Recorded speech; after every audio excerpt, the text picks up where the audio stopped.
也许你愿意会时而想起。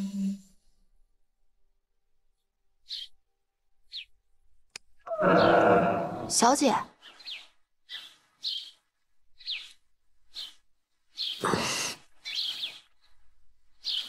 你一夜都没睡啊？没事，打水洗脸吧。这就去。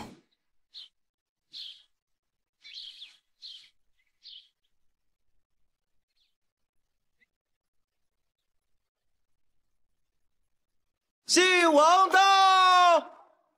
陛下，信王到了。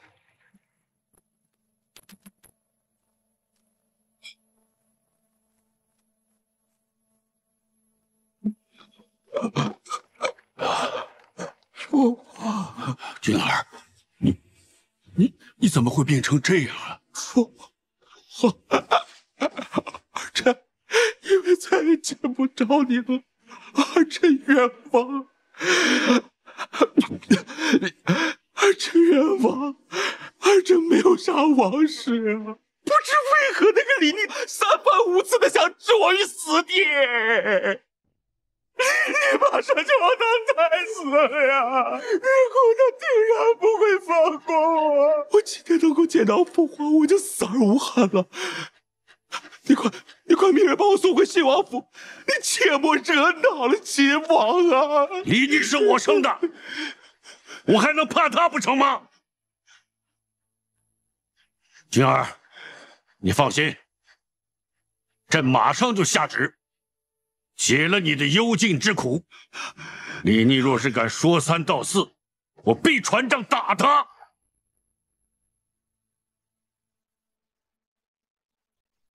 殿下果然神机妙算，信王一解禁，就忍不住派人四处打听秦王府的细事，可见他是要对秦王下手了。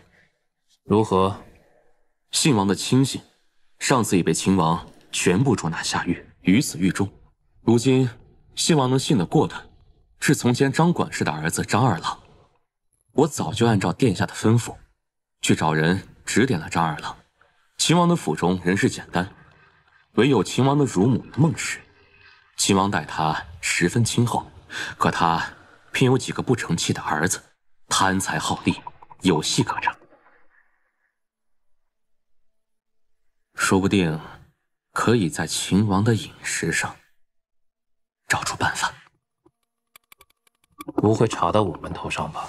殿下放心，绝不能够。我这位大哥呀，说他莽撞吧，足够莽撞；说他胆大呢，也是足够的胆大。只希望他这一次能够有足够好的运气，一举成事吧。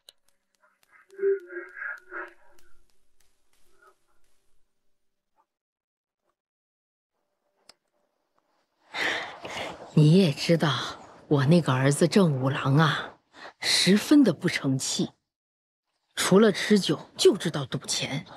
以前在家的时候，还总骂我是个老不死的。如今呢，他见到殿下富贵了，把我接到府里来享福，今日竟然又来巴结了。家家有本难念的经，奶娘不必介怀。也难为我家那个不成器的郑五郎，突然又成器了一回，特意送来那么些莴笋干。这17郎啊，很喜欢吃这笋干包子，也不是什么精细吃食，可那时候在梁王府里，又有谁知道他喜欢吃什么，又特意给他准备什么呢？我那时候啊，总是从家里拿来莴笋干给他做包子，那时候他还是个小郎君呢，一顿饭可以吃4个包子呢。我真怕把他给撑坏了。看这馅儿啊，要多放点儿啊。好，我帮你，奶娘。奶娘，你看，这样包对吗？你学的还真快。像你这样温柔体贴、又贤惠又心灵手巧的人呐，不知道谁有福气能娶到你做娘子呢？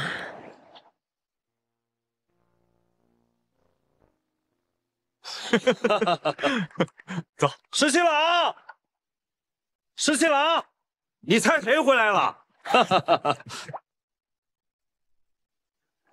他这2天啊，耳朵不太好使。十七郎，你怎么回来了？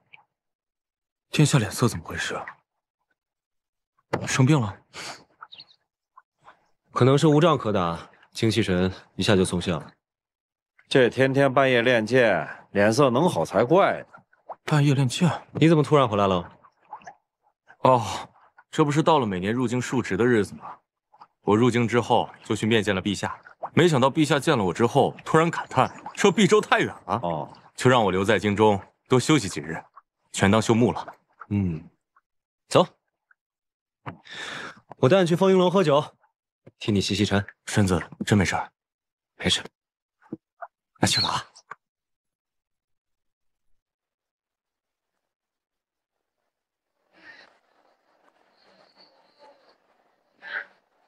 哎，桃子，你怎么了？脸色这么难看，你不是生什么病了吧？我没事儿，不过我家小姐好像是病了。啊？她怎么病了？懒于饮食，短于睡眠。她还跟我说她没事儿，那是没事儿的样子吗？还不是因为秦王。小姐说，秦王一定是其实十七郎这几天也古怪的很，总是出神。有时候我问他话，他就跟没听见似的。哦对，前几天信王不是被放出来了吗？十七郎他想进宫跟陛下理论，但被裴大将军给拦住了，所以他这几天是愈发的闷闷不乐。他们俩一定是大大的吵了一架，比之前那次更厉害的吵架。哎，桃子，你这么聪明，那这一次你还能有什么办法吗？我是一点辙都没有。我家小姐多聪明的一个人，还不是拿你们秦王毫无办法。十七郎也是，那么聪明一个人，这一次也跟变了一个人似的。他也一定是拿你们崔小姐没有办法。冤家，俩冤家。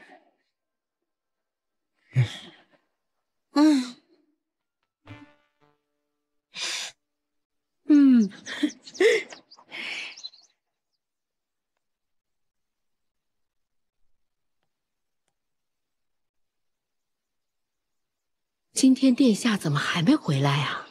想来是在外面有事呢。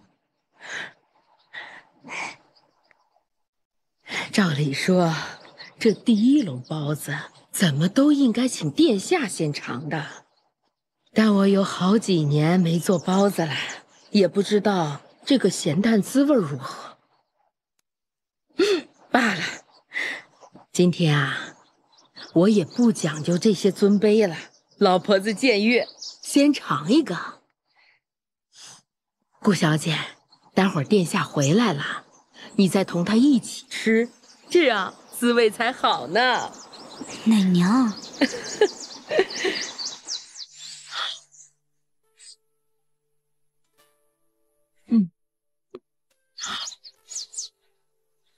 好吃。十七郎，我正准备出去找你呢。发生什么事了？奶娘突然发了疾病。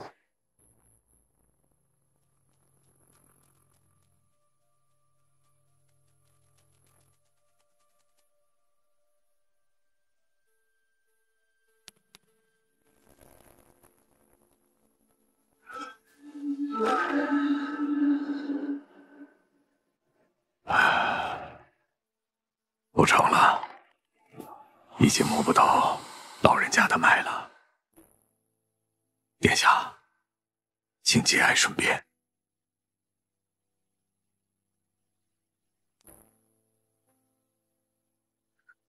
是什么急症？怎么会病发这么快？殿下，老人家本来年岁大了，有突发疾病。我来的时候其实老人家已经过世了，可能是心疾引起，适合病因现在已无法诊出。大夫，这边请。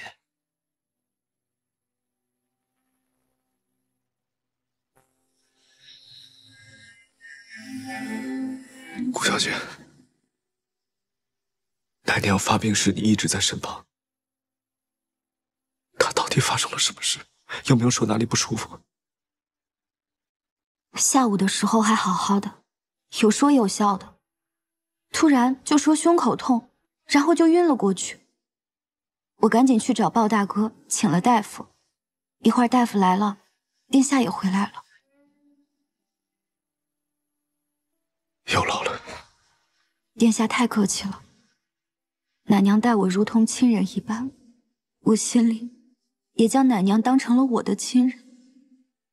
只是没想到，短短一生，就天人永隔。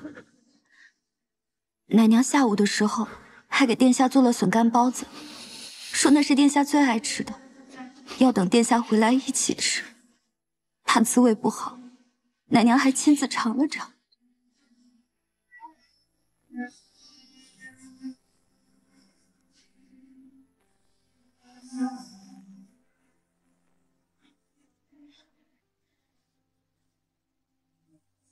十七郎，我送顾小姐先走，咱们好料理奶娘的后事。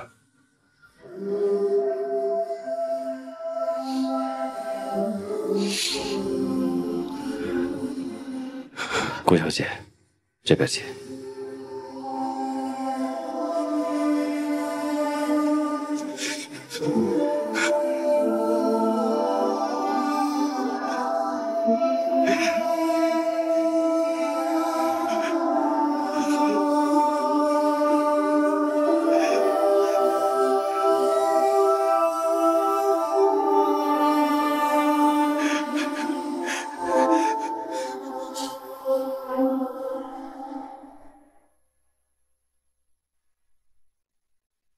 从前不觉得，如今看来，编的是真丑，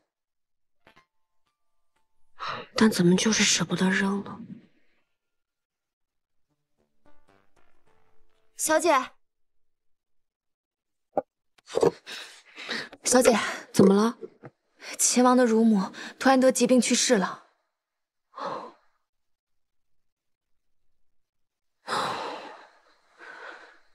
那他可是要伤心坏了。是啊，小姐，你要不要去看看他？我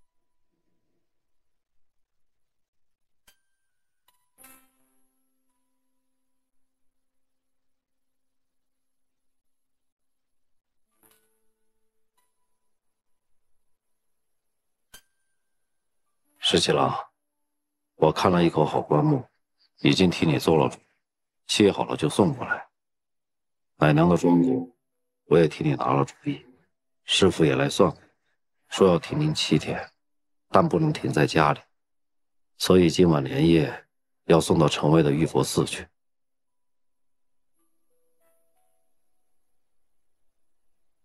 你也别伤心得太狠了。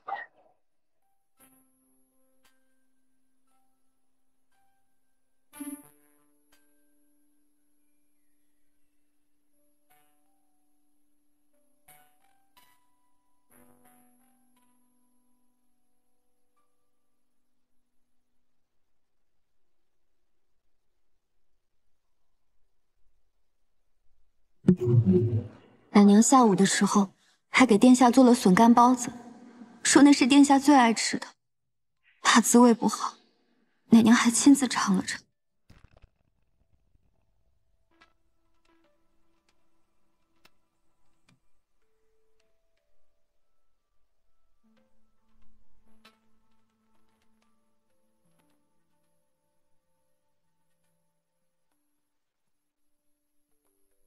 十七郎，仵作我已经找来了，军中山验毒的医师我也叫来了。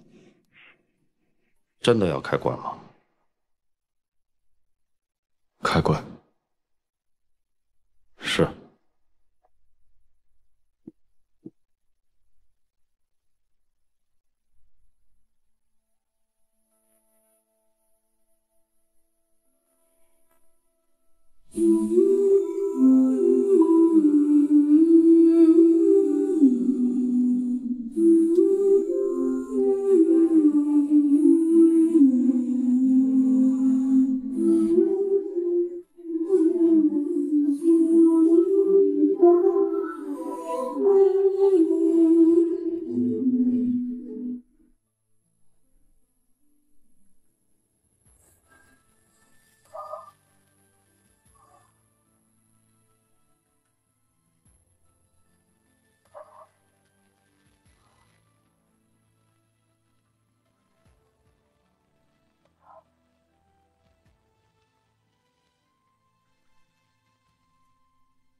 小姐，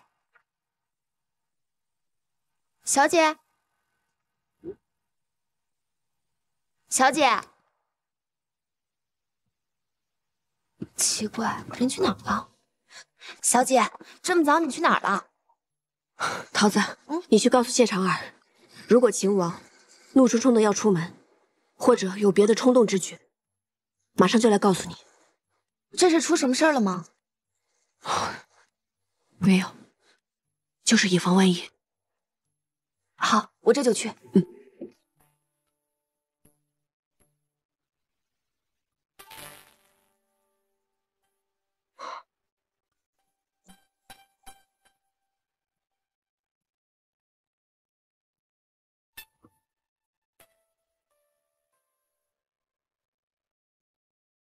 莴笋干是奶娘的儿子郑五郎送来的，给莴笋干禁毒的是张二郎，已经被拿到。张二郎原是信王府管家的儿子，其供认说，因郑五郎曾听其母说起，殿下喜欢吃此物，于是就买通郑五郎在赌场的朋友王四，撺掇郑五郎将莴笋干送到府中来巴结殿下。张二郎供认，郑五郎并不知道莴笋干有毒。但已经被信王府的人杀了灭口，尸首扔在河里。万年县衙门正在打捞尸首。这一大早怎么眼皮就跳呢？也不知道是主凶还是主吉。唉，都怪那个奶娘的，一把年纪了，还嘴馋吃什么包子？你吃什么包子嘛？要不就能把李妮给毒死了，一了百了了。哎，秦王殿下，等我，滚开！滚开！啊，殿下，殿下，大事不好了，殿下！你慌什么？你快说！秦王殿下，带着人杀进来了。什么？杀害大嫂还不够，你竟敢往我府里投毒！你怎么血口喷人？你怎么胡说八道呢？你！让开！你想干什么呀？你不要以为你将奶娘儿子灭口，我就追查不到。是你让人在他儿子带来的莴笋干里下毒，是你害死我奶娘。这胡说八道！你怎么信口雌黄呢？我害你奶娘干什么？我因为你想毒死我。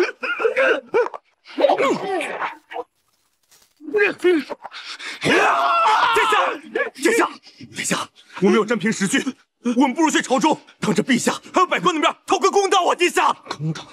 他谋害谢王妃，杀害这么多无辜的人，才幽禁几日就被赦免，哪还有公道？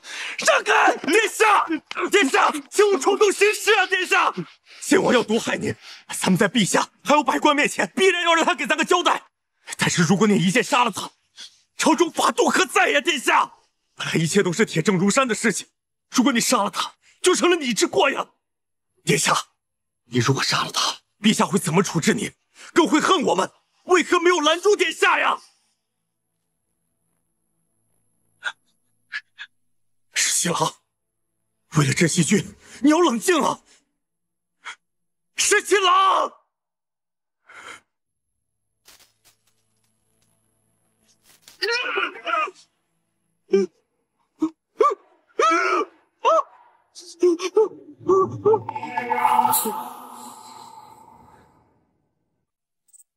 东东，东东，父皇救我！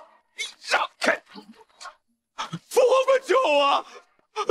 父皇！哎呦，娟儿，快起来，快起来！这是怎么回事啊？秦王他要杀了我呀！陛下，怎么？秦王在宫门外叩请觐见。啊！父皇，你看到了吗？他不依不饶，追起回来，这想杀了我！父皇，你要救救我，救救我！不许秦王进来，让他跪在那御殿前，没有朕的旨意，不许起来。是，多谢父皇，多谢父皇，父皇。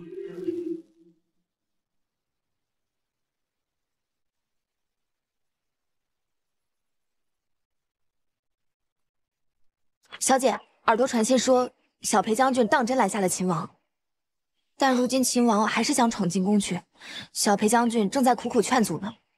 不过好在裴宪大将军已经带着人前往宫门口了，想必无论如何，秦王也能够被拦下，不至于拿着剑进宫。看来这次他是真的伤心坏了。小姐，你是怎么知道叫小裴将军说那番话，他就一定能劝得住秦王呢？那个人啊，最是重情重义了。到了悲痛欲绝之时，他定会不顾惜自己的一切。但是裴元还有镇西军中的同袍，他一定会顾惜。只要告诉他，若是杀了信王，皇帝定然会拿裴元还有镇西军出气，他就会冷静下来。小姐，你真的是最懂秦王的人了。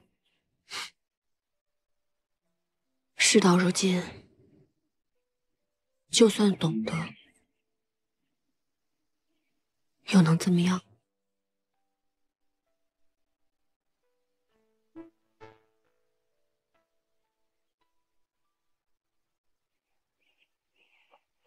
原来奶娘不是突发疾病，而是中毒。信王是想毒害秦王，没想到误中覆辙。天哪！奶娘倒下去的时候就在我面前，可把我吓坏了。小姐好险啊！那毒不就下在莴笋干中吗？你差点就吃了那个有毒的包子。是啊，就差那么一点点，我也许就被毒死了。小姐，这实在是太危险了，以后你就别再去见秦王了吧。俗话说，富贵险中求，我怎么能因此就不再见秦王殿下呢？说得好，不愧是我的女儿。父亲，请坐。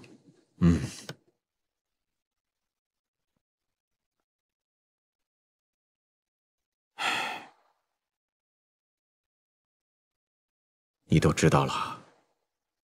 听说早先秦王拿住了人证物证，就亲自到信王府上去了。幸好小裴将军去得及时，信王才进了宫。这正是秦王率直的地方，也是他吃大亏的地方。明明是信王给他下毒，但陛下却偏爱信王，自然会袒护信王。秦王此举十分不智啊。父亲的意思是，秦王他就该视之以弱。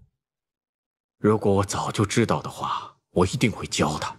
先拿到了人证物证，就直奔宫去，跪在陛下面前哭诉，就说他不敢相信信王为了争夺储君之位给他下毒，但又不能不信，只求陛下能够看在父子一场，免去他的王爵，发配到边疆保命，而只字不提追究信王之事。陛下一定会心感内疚。这满朝的文武大臣，我还有裴宪，包括边疆那位崔大将军，自然会帮他狠狠地定死那个信王。秦王定不会有此番作为。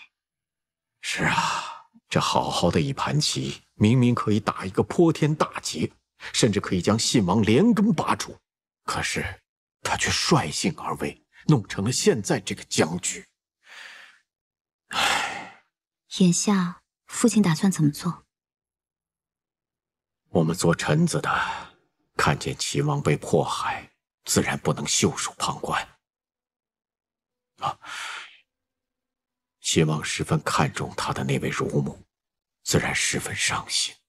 他的那位乳母是你给找回来的，他见到你的时候，必然感怀。你一定要好好的劝劝他，要保重自己的身子。女儿明白，婉娘已经准备好了祭品，一会儿就去秦王府祭奠。万万没想到，我这位大哥运气还是不够好，竟然只是毒死了秦王乳母。殿下，咱们这谋划其实已经成了一半。这余下的一半呢，我还得去好好劝一劝我这位惊魂未定的大哥，让他再加把劲儿。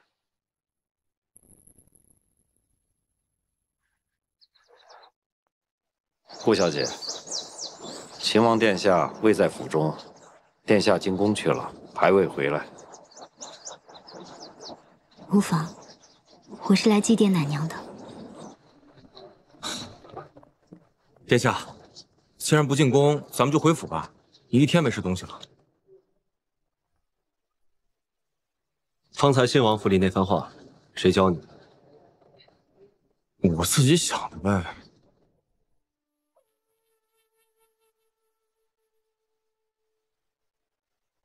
是崔小姐特意教我说的，她说只有这样说才能拦得住你。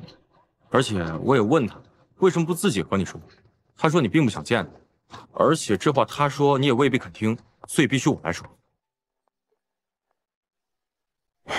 石七郎，其实一开始我对崔小姐也颇有成见，但是旁观日久之后，我发现她确实有过人之处，思虑周到，而且处处为你打算。最难得的就是她不骄矜居功。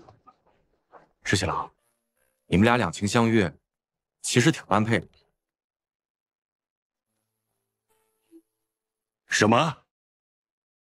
裴青的意思是要流放信王，是吗？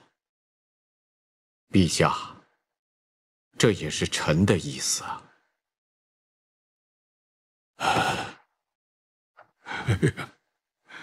那可是朕的儿子，就算是所谓的人证物证是真的，是信王要给秦王下毒，可是李逆也没死啊，为什么要将信王削去王爵，还要流放啊？陛下，秦王也是您的儿子，况且秦王收复了两京，功在社稷，而那信王呢，谋害信王妃。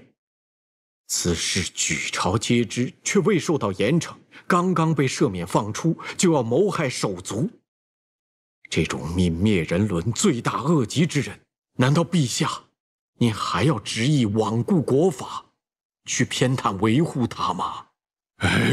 顾青，没那么严重，没那么严重，这只不过是他们哥俩闹点义气而已。那个秦王不是也用剑砍伤了信王吗？再说了，他这个气也出了，为什么就不能放过他的哥哥？那可是他的亲哥哥呀！陛下，裴青，为何行此大礼？陛下，秦王自领镇西军秦王，收复两京，有大功于社稷。可竟是谋害他的人却毫发无损，逍遥法外。难道日后任何人都可以谋害有功之臣吗？在镇西军中，凡同袍蒙冤，自我而下，必为其鸣不平。这是镇西军命迫所在。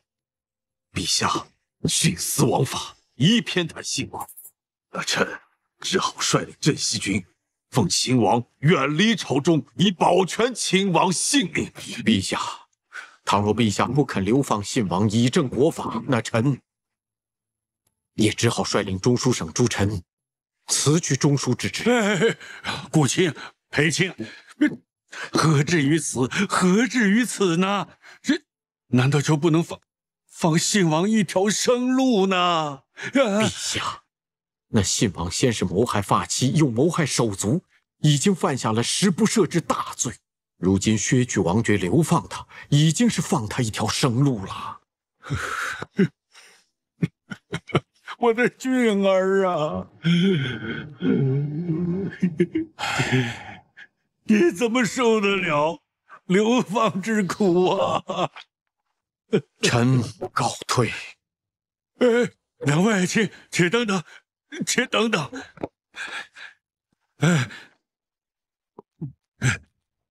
流放也行，但是要流放多远呢？依照我朝律例，削去王爵，流放3000里，至极北碎叶之地。不能再近一点吗？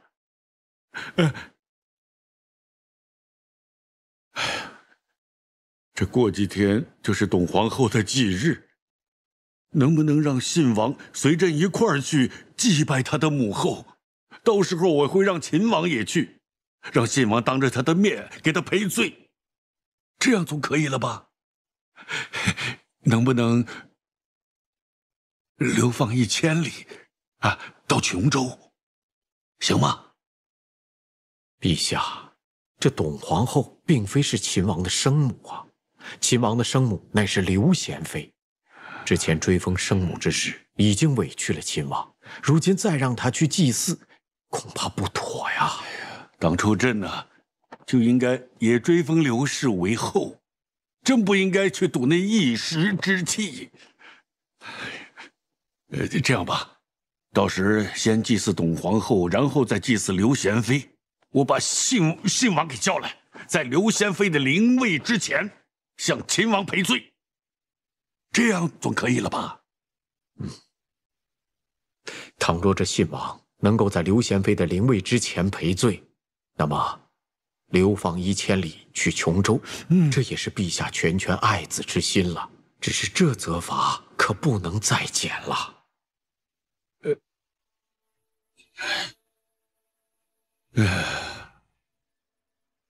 两位爱卿的意思我都听明白了，朕知道，朕以后再也不能维护他了。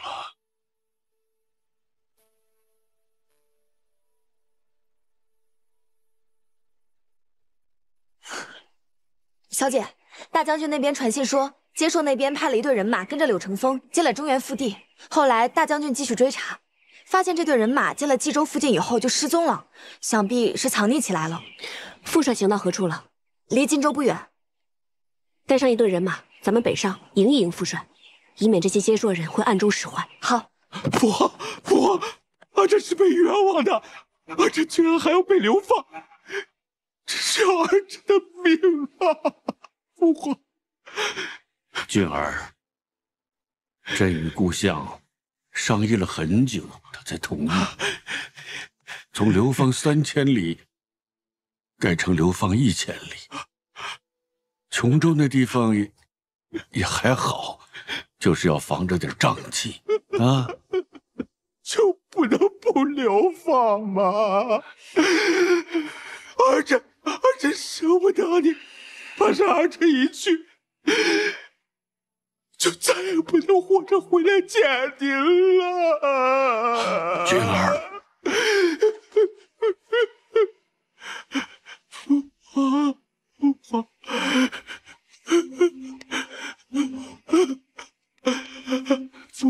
俊儿，我真舍不得你。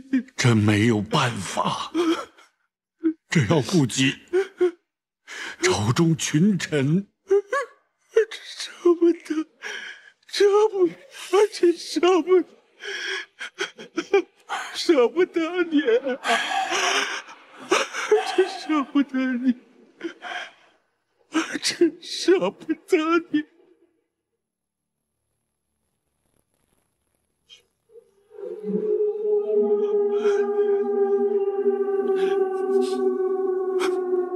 父皇，多保重。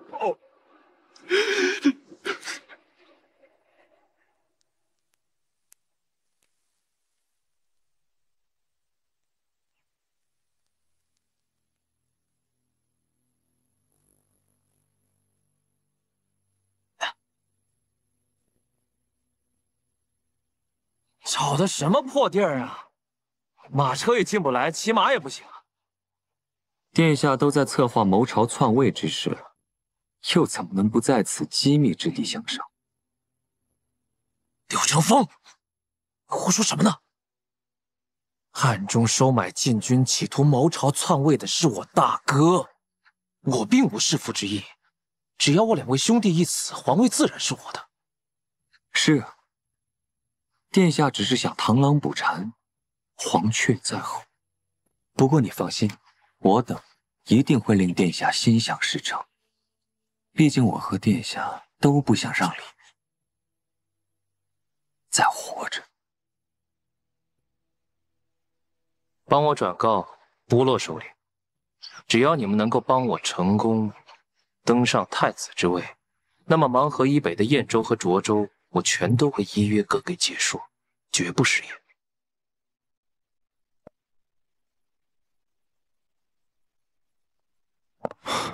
十七郎，既然说了是去祭祀董皇后和我母妃，还会让信王在我母妃灵前赔罪，你放心，我不会闹事的。十七郎，信王马上就要被削爵流放，这已经是最重的惩处了。今日是我奶娘出殡的日子，我会让老鲍他们一起假装我还在队列里，等出了城，我就先去送我奶娘出殡，然后再去行礼。这样不大好吧？如果让别人知道的话，出城按惯例都坐车，我在不在车里，谁会知道呢？行了，回去吧，别让你阿爹担心。是。那各位兄弟，注意安全，保重。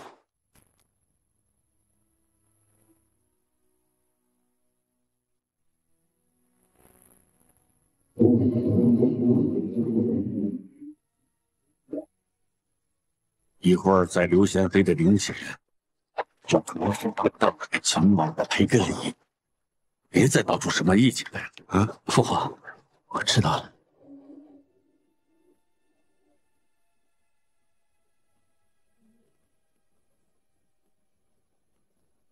镇定些，时辰还早呢。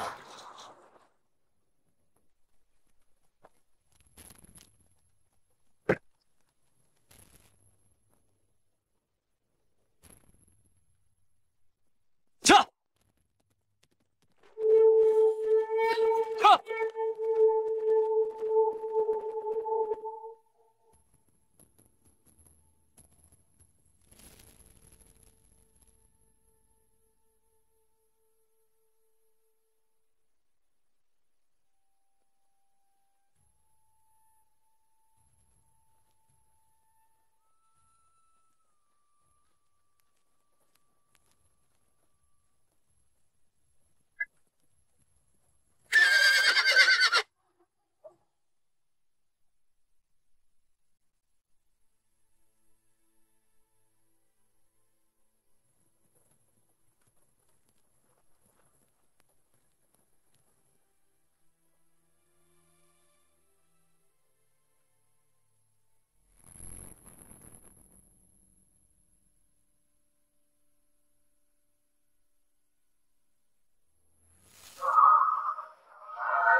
结束人。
这些都是接说人，你回去告诉裴元，让他带兵出城护驾。我去引开他们，你先赶回去。是，快！起身！撤！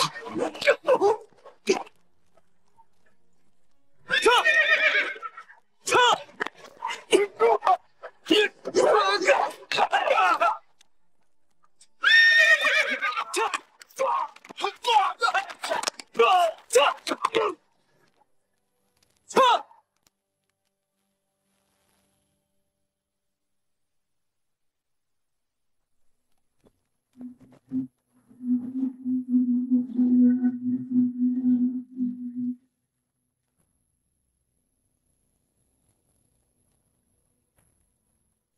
老二，我发现有些不对。我觉得也有些不对，偏偏跟着皇帝老儿出来，不让咱们带兵器。大家伙放警惕些！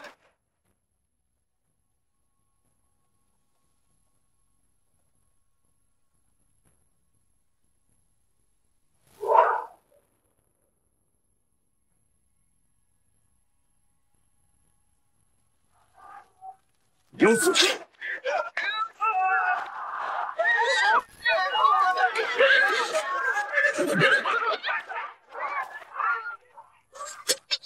这是出了什么事了？父皇莫怕，父皇有儿臣护驾，有儿臣护驾呢！有刺客护驾，抓李密！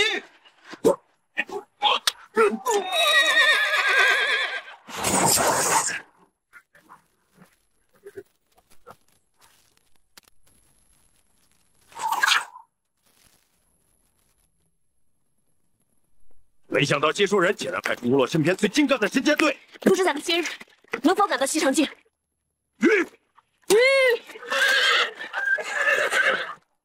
传令，亲卫骑重装换马，与我等急行。亲卫骑重装换马，立刻疾驰。是。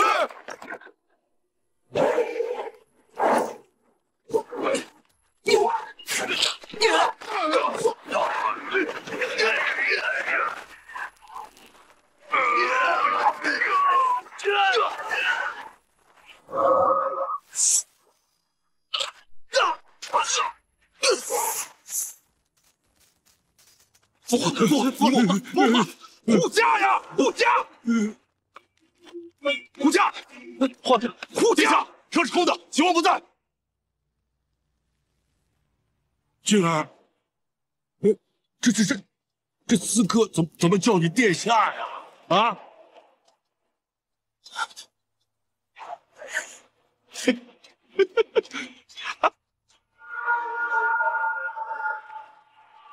父皇，皇上，既然不肯杀秦王，就由我来代劳吧。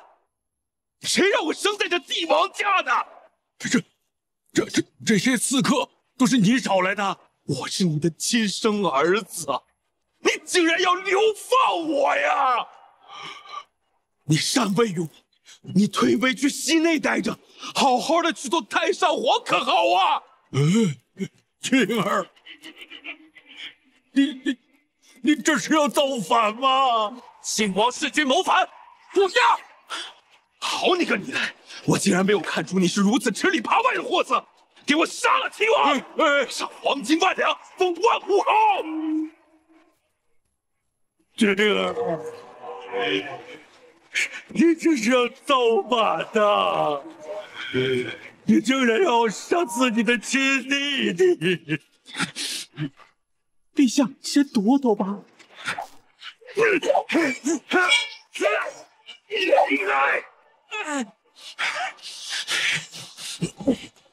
你个吃里扒外的货色！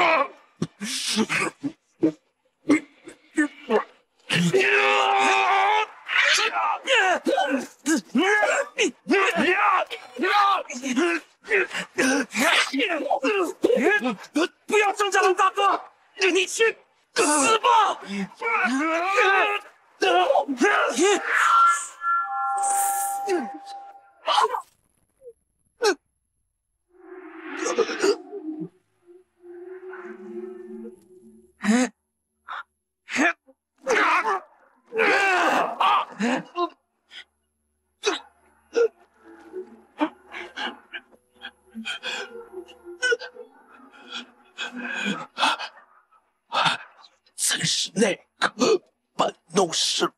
渔翁得利之人呐！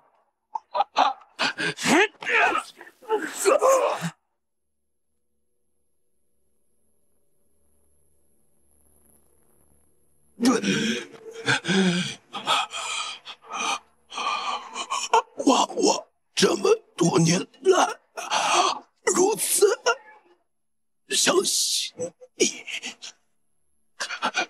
谁让我们生在帝王家的？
失去了！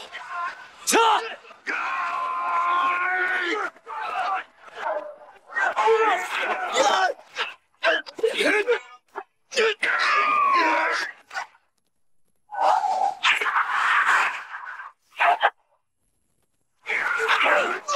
怎么？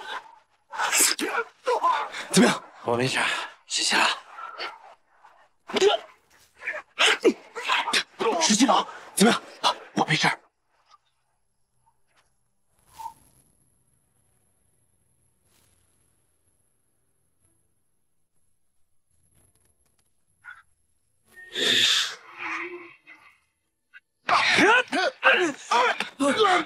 二哥，怎么样？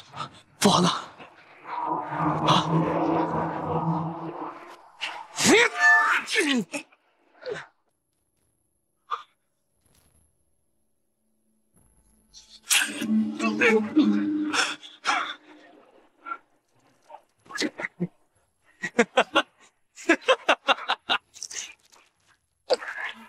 秦王与信王一起谋逆，护卫陛下，给我杀了秦王！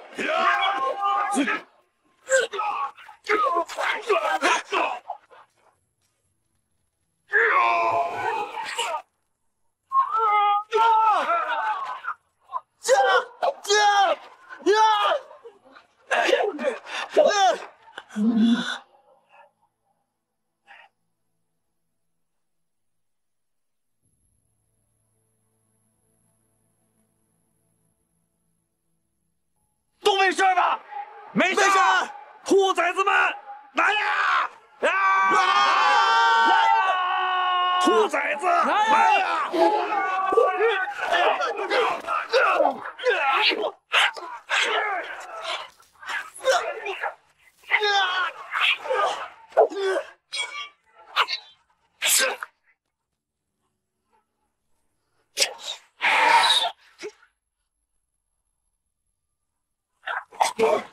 我射死他！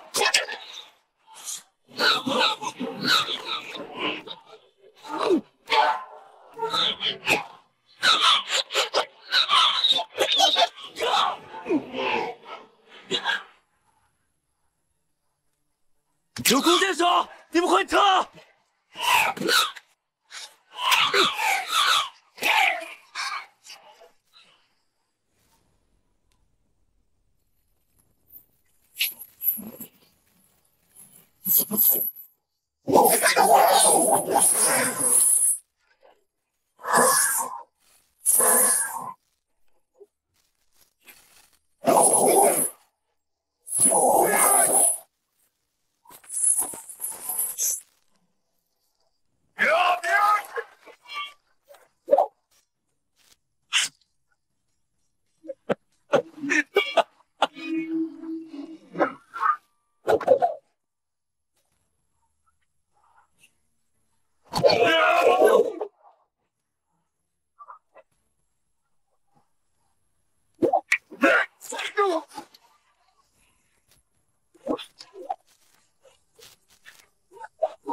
二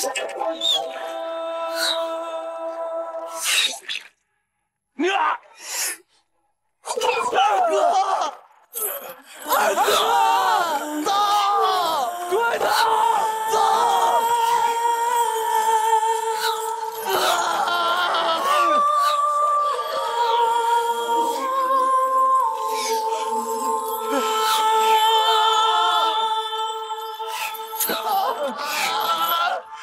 二哥！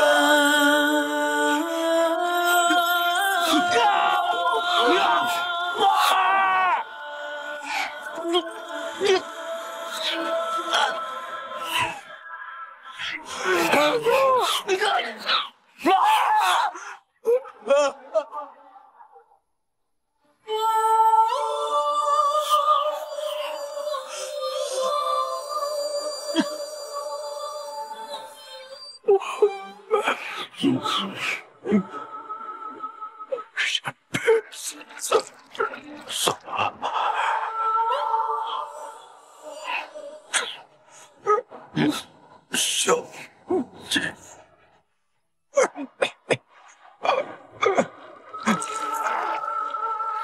二哥！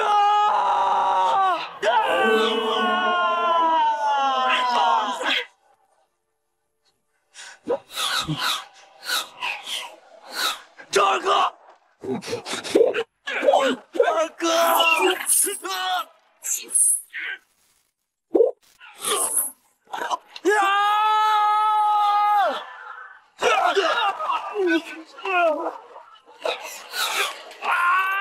老三，怎么样？老四，你护着石七郎先走，我来殿后。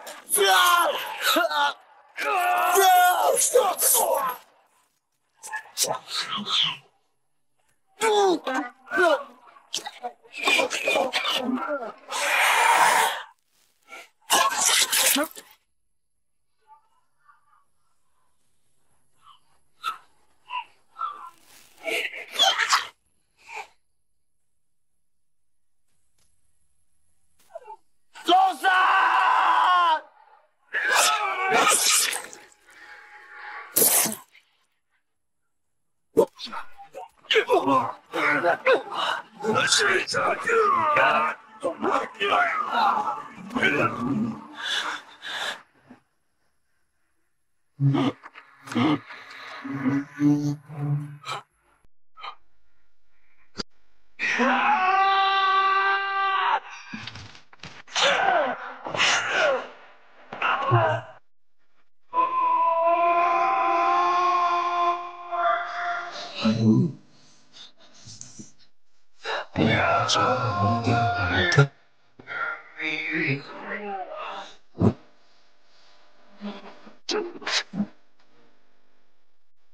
一场。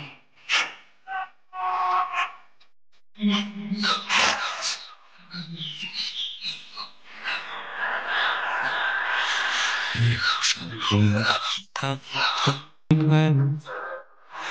第三。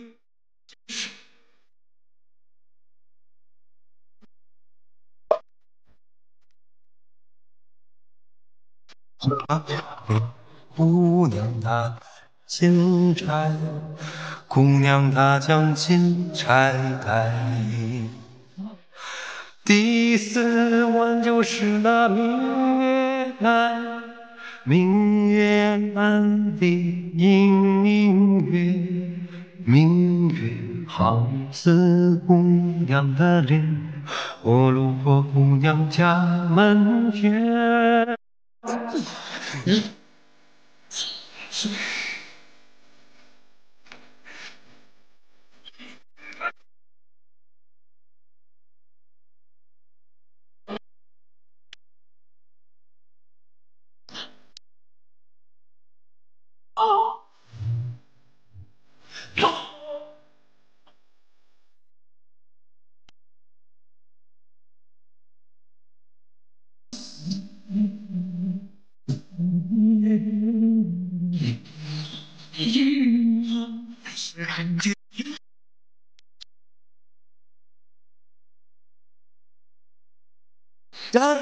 是久久，沙场前世一身好，真我装出不老，喜欢你的他。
老婆，我们回家，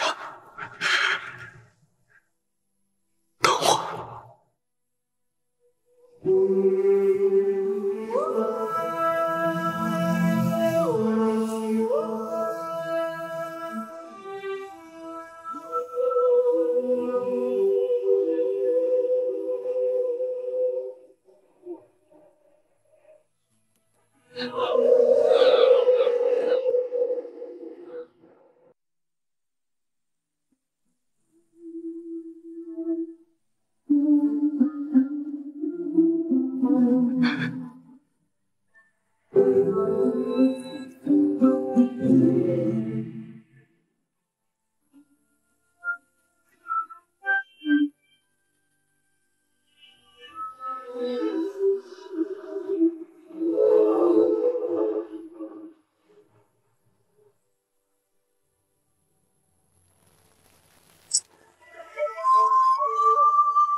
射他！给我射死他！射呀！射呀！射呀！快射呀！你们快上啊！只要你们上，我把黄河以北全都给你们解锁！上！上啊！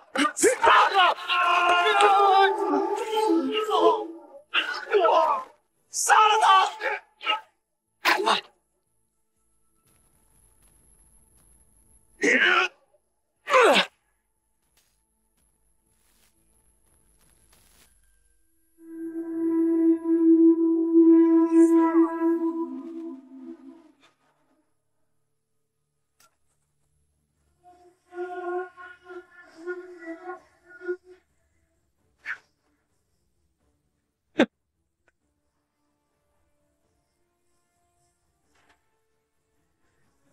没想到吧，老三？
老老三，老三，起来，你起来！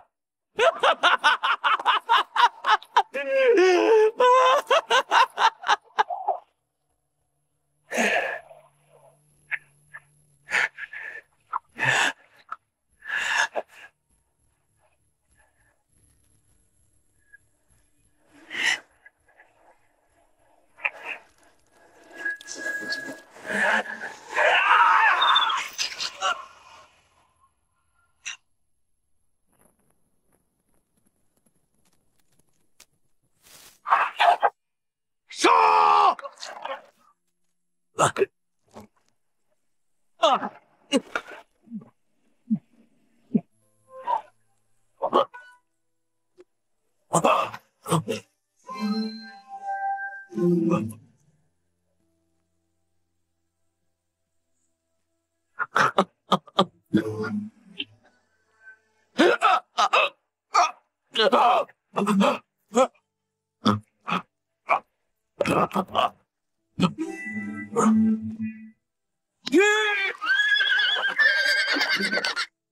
拜见陛下，崔大将军，快请快请，幸亏你来了，救了朕这一回。回陛下，陛下上马。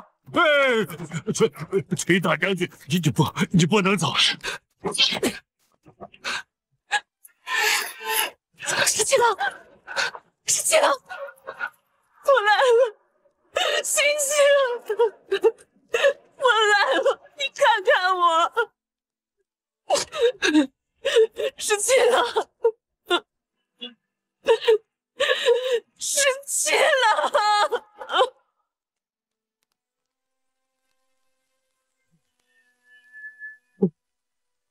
哥，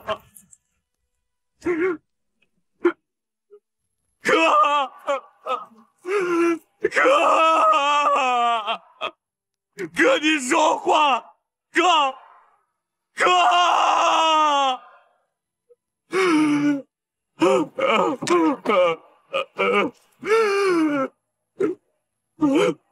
哥，你说话呀！带你回家了，我马上带你回家了，哥，你说话呀，哥！带你回家，带你回老了关了，哥！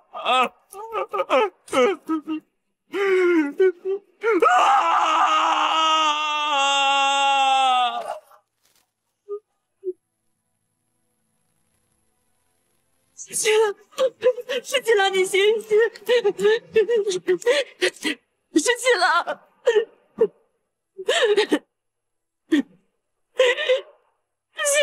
十七郎。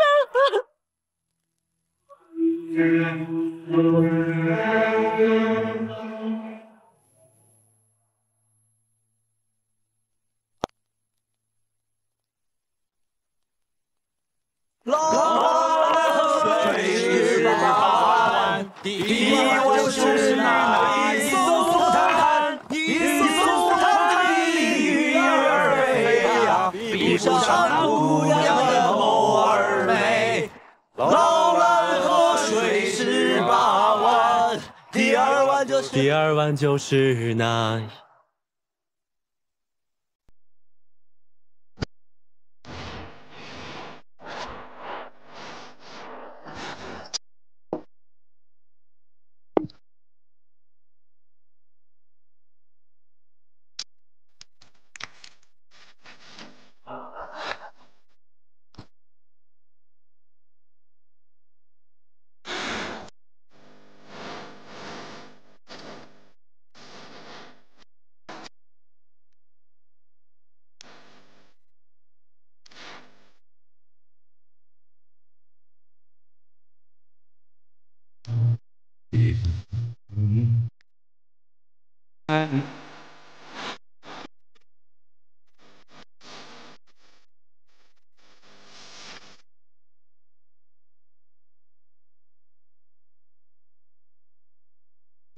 姑娘她打金钗，姑娘她将金钗戴。第四弯就是那河南，明月南里隐隐约，明月好似姑娘的脸，我路过姑娘家门前。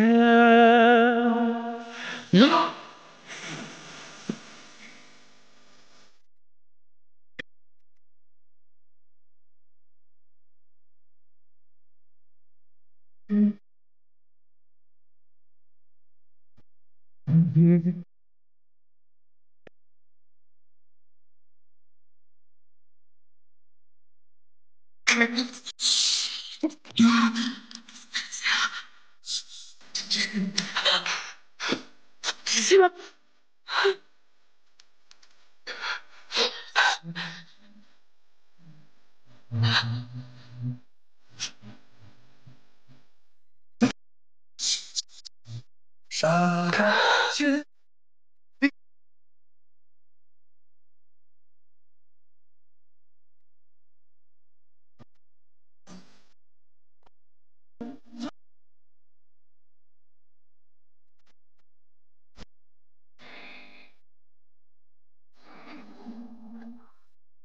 我好生难过。我知道。大家说好了，待到结葭归田，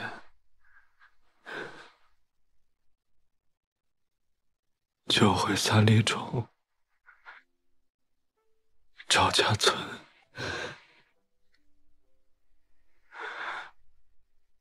可是他们都死了。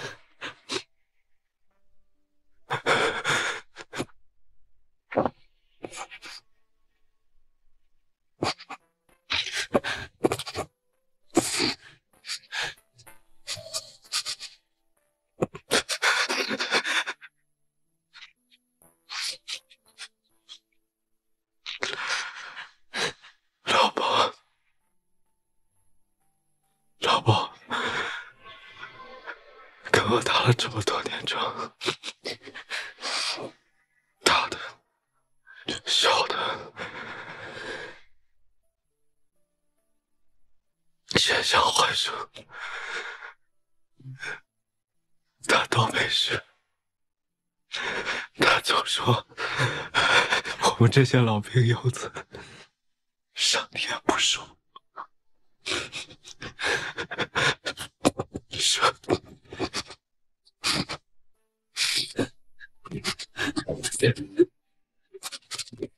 上天不收。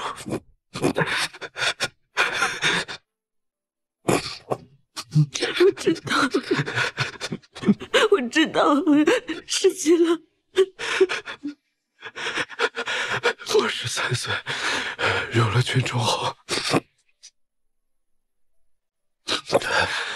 是老鸨教我如何在沙漠里寻水，如何在绝境里求生，怎么烤虫子吃，怎么做一个好纸猴。他常说，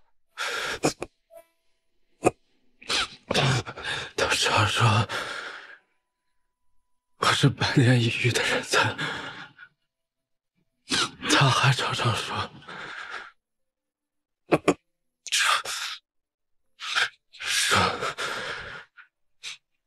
可惜我是一个皇室贵胄，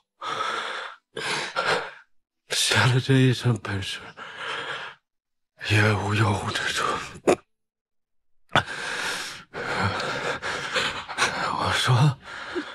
我说怎么没有用武之处？大家说好，70岁才结葭归田。大家说好了。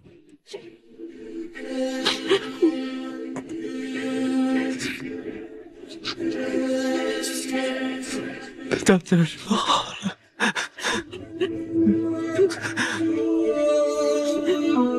十七郎，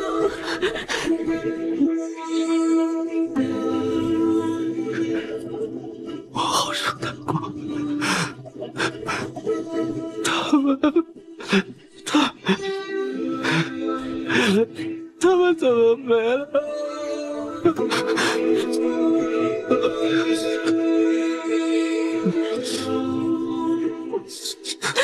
世界，别说了，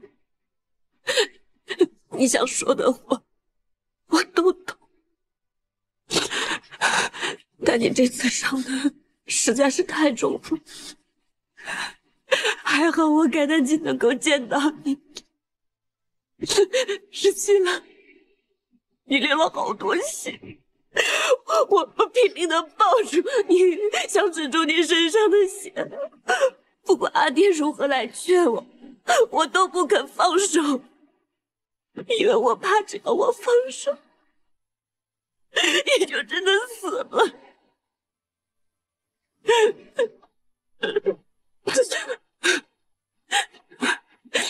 这几天我很担心，如果你撑不住，那我又该怎么办？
还好你没事，不然的话，只怕我会跟小姐一样，每天忧心如焚，只想守着你。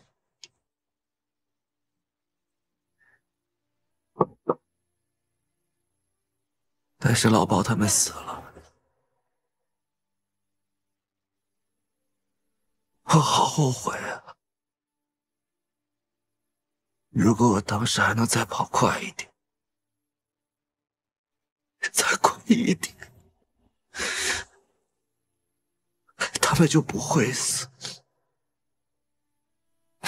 他们就不会死，他们就不会死，不会死，不会死，不会！不要这样，不要这样，不要这样！好了，好了，不是你的错，不是你的错，不是你的错，不要这样。你跟秦王真的都是拼了命去救他们的，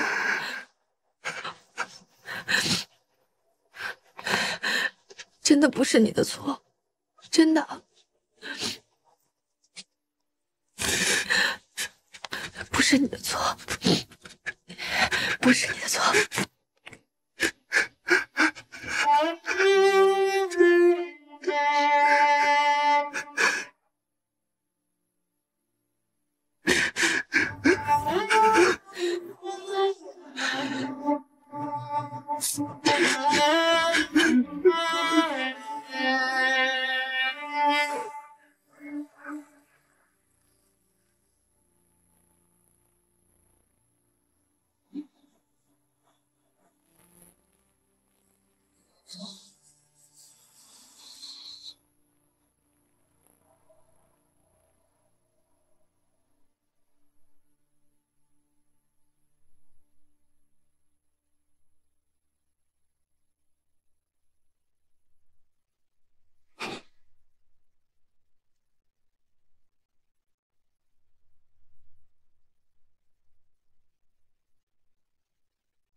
小姐，小姐，齐王不见了。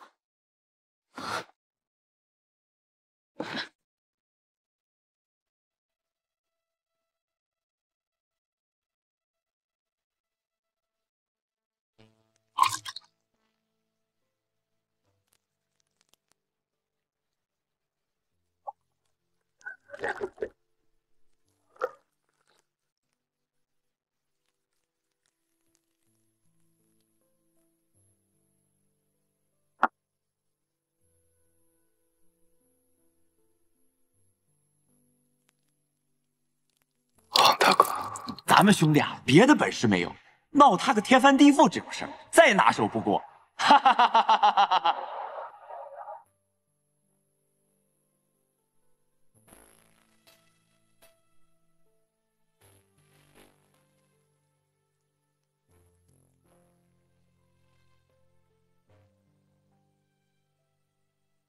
赵二哥，兄弟。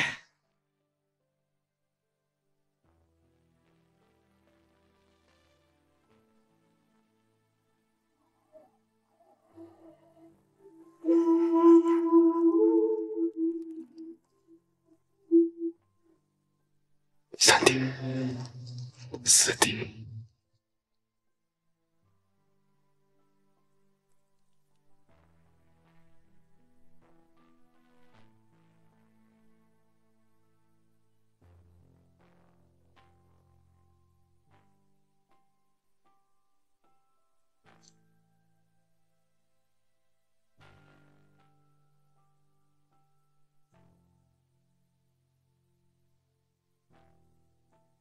给。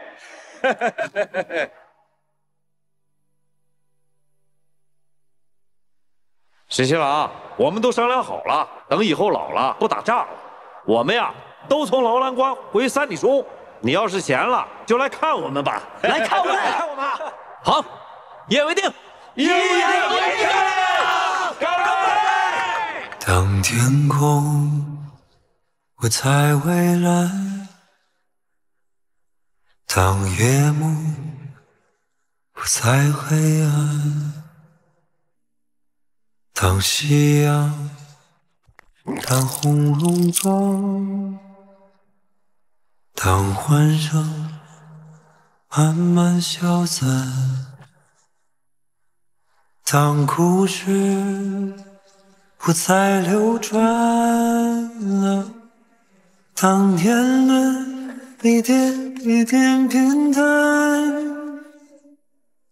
当过往早已消失在离别里，当汪洋已不再浩瀚，你还会记得吗？会忘了那些荣耀吗？还会记得吗？还思念这片故乡吗？也许你也会时而想起。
知道，我从来都不信什么神佛，也从来不许愿。但是那几天，你昏迷不醒的时候，太医说你这次伤得太重了，有可能再也醒不过来。那个时候，我想去跪拜这世间所有的神佛，虔诚的许愿。你曾经说，奶娘说过，如果有什么心愿，就放一只竹蜻蜓，等竹蜻蜓落地的时候，心愿就可以实现了。这些竹蜻蜓都是你在昏迷不醒的时候，我在你床前想的。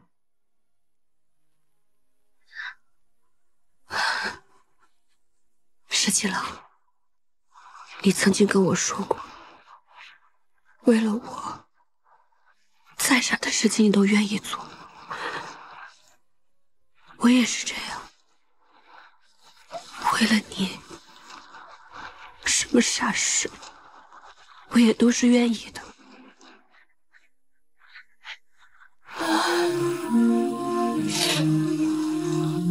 我知道你心里很难过，但是我们只有好好活着，活下去，才能知道他们为什么而死。只有活着，才有希望，才能救更多的人。所以，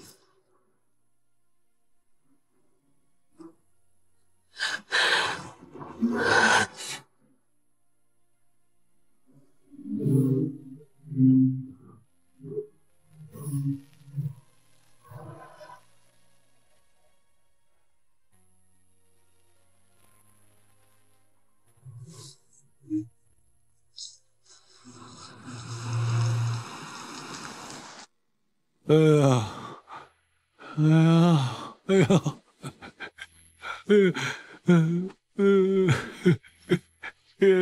这怎么全身都疼啊？陛下圣功无碍，只是心绪沉重。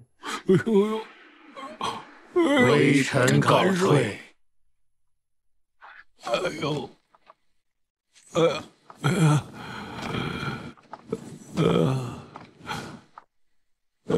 真难受，真疼啊！陛下，太医刚刚请过平安脉，说并无大碍。可是我现在还是觉得全身特别的疼。哎呦，只要一闭上眼睛，就会觉得有刺客杀出来。哎呦，我这一宿都不敢睡，只能点着灯。陛下，陛下受了那么大的惊吓，哎，如果换做常人的话，早就给吓破胆了。陛下只是稍有不适而已，已经是泰山崩于前不色变的境界了。顾商说的对，可是我这身上真是疼啊！你说这什么时候才能好啊？陛下，既然您圣功不愈，那就册立秦王为太子，并令太子监国吧。秦王不是也受了重伤，还在养伤呢吗？哦，陛下，秦王年轻，受再重的伤，那调养几日也就好了。陛下，圣功要紧，如若不好好休养，这关爱社稷大事呀。哎呀，秦王和齐王多好的孩子，没想到被接说人利用了。我听说接说人善用药，他们肯定是给信王和齐王下了迷魂药，所以他们俩才会变了一个人似的。陛下，信王、齐王谋刺圣驾，罪无可恕，依照国法，十恶不赦，该当处以极刑。但是陛下，宽厚仁慈，还是按照王爵之礼安葬了他们，并且赦免了他们的家眷。行了，朕知道。陛下，崔大将军已经押着接说的俘虏回京，不如就命秦王代替陛下与宗庙献俘吧。朕就是不想见这些接说人，一想到他们，我就想到我的来儿。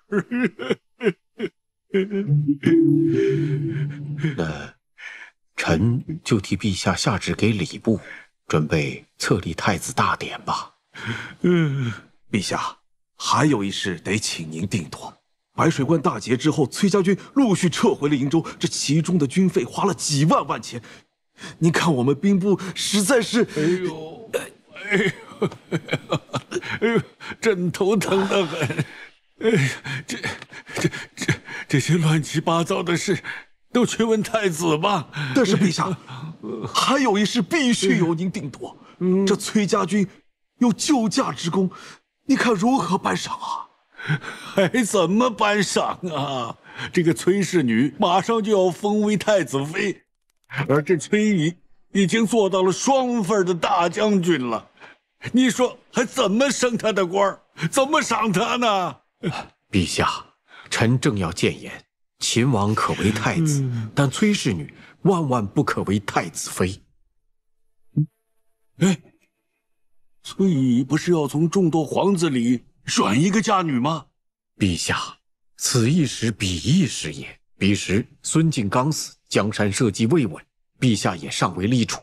这崔家势大，又占据了东都，随时可以效仿孙敬之举，所以他才胆敢上书，要求择皇子为婿。但陛下也未曾答应啊，只是含糊其辞而已。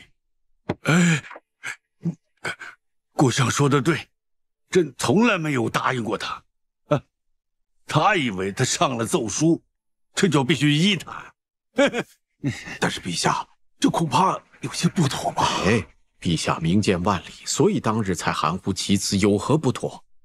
崔氏女是万万不可为太子妃，武将跋扈，那崔乙性情骄纵，眼高于顶。况且崔家军上上下下都对其忠心耿耿，若为外戚的话，朝中是万难钳制。难道还要再养出一个孙敬来吗？顾相说的对，崔氏女绝对不能成为太子妃。但是陛下，太子对崔氏女一往情深，恐怕太子李逆还没成为太子呢。再说了，就算他是太子，他就能目无君父，抗旨不遵吗？哼，老百姓的婚姻也都是父母之命啊，媒妁之言。哼，既然是朕册立他为太子，那么太子妃的人选，朕总还说得算吧？哼，陛下息怒。裴大将军也是私心猜度，其实太子也未必是执意要娶崔氏女。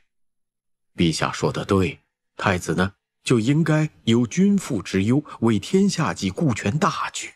陛下所选定的储君，难道这点气度还没有吗？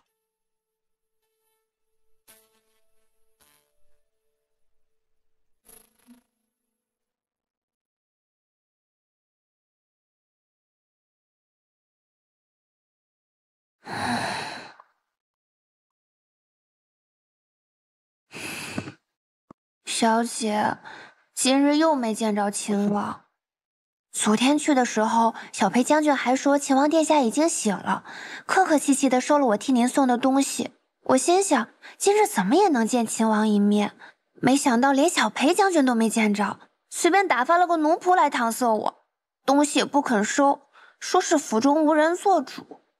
没见着就没见着吧，秦王殿下身受重伤，刚刚苏醒，不愿见外人也是应该的。我怎么能算外人呢？从前奶娘还在的时候，我常常陪您去秦王府，也没见谁把咱们当外人啊。再说了，那个崔小姐进了秦王府就没出来过，没日没夜的陪着秦王，怎么咱们反倒成外人了？殿下和从前不一样了，从前咱们出入秦王府，那是殿下念着我帮他找到奶娘的情谊。如今奶娘也不在了，一时见不到她，也是常理。殿下怎么和从前不一样了？信王、齐王谋逆，秦王护驾身受重伤。陛下3个儿子，如今只剩下1个了。你说，秦王还能如同从前那般吗？小姐，这么说你要做太子妃啦？秋翠，人在得意之时最不能忘形。就冲你刚刚这番得意忘形之言，就该罚打你手掌心10下。一定要记住，以后不能再有此狂妄之言。是。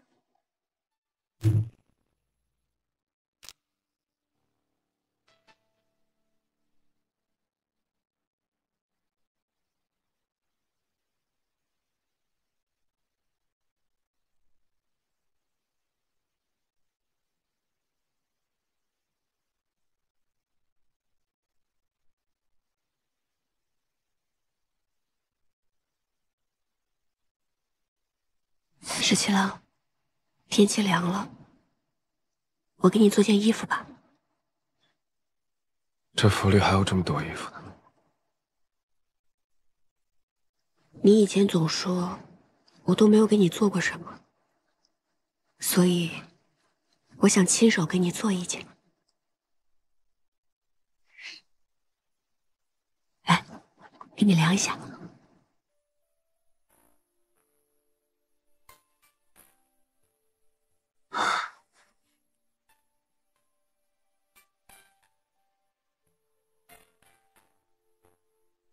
看一下啊。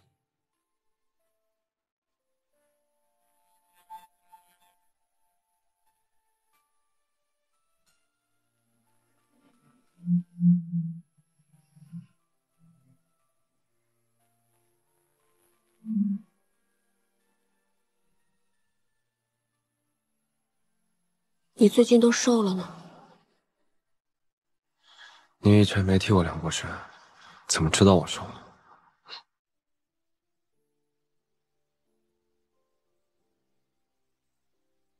我以前抱过你啊，所以自然是知道你瘦了。从来都没有抱过我，都是我去抱你。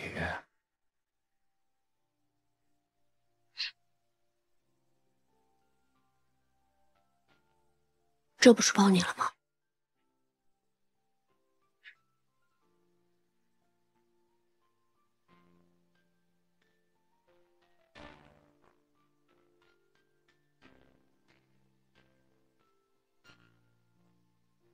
我给你变个戏法，好不好？啊？你看，把它塞到我的手里面，塞，都塞进去了。吹一口气，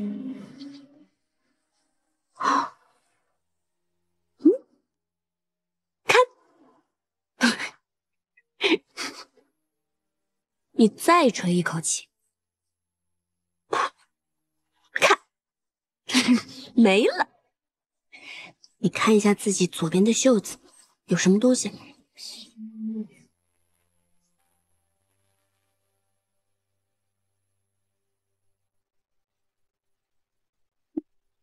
没有东西吗？那你摸一摸你的袖子，右边。我的。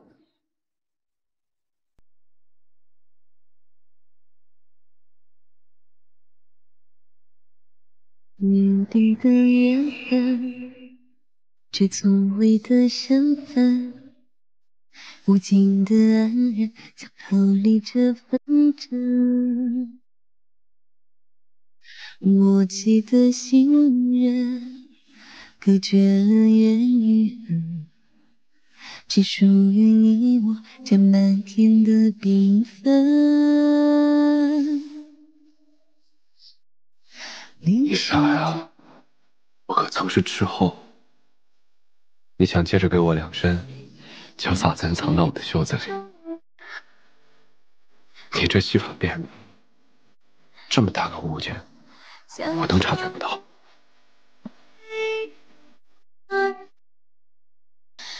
卷一卷。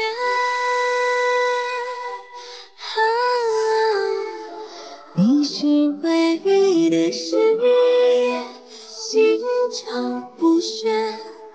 你是很久的思念，始终不变。愿你远忘记这世界的伤痕。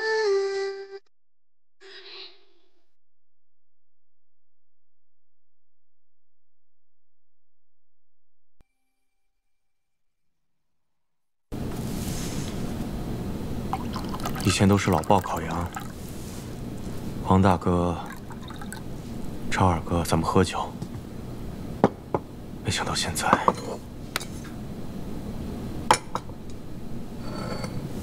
耳朵，你身上有伤，还是以茶代酒吧。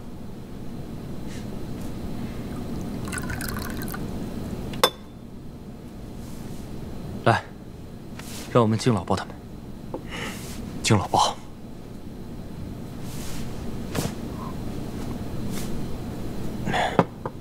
其实这一次，殿下还没醒来的时候，我看到崔小姐十分的镇定，内心其实很佩服她。还有，特别要多谢桃子姑娘，要不是你在殿下身边天天施针，殿下还不知道什么时候可以醒过来呢。其实啊，也多亏御医他们开的方子十分对症，只是他们对治疗内伤不是很有经验。好在皇宫内躺的药材都十分精良。 不然，恐怕秦王也不会那么快醒过来。其实这一次，我还有件事情，想拜托桃子姑娘。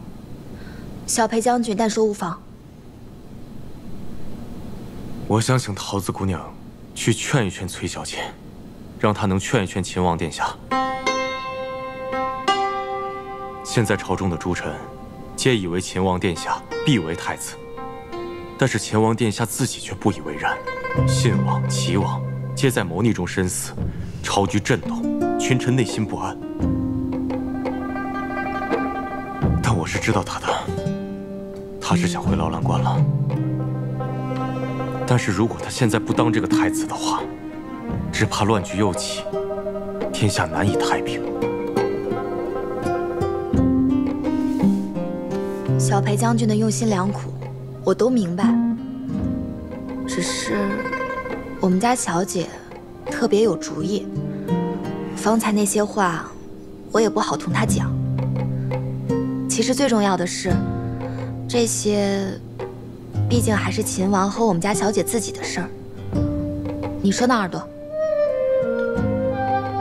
小裴将军，其实我跟桃子已经商量过了，十七郎和崔小姐的有些事情，我们不会再多嘴。 就好像我跟桃子有些事情，我们也不会再跟他们说。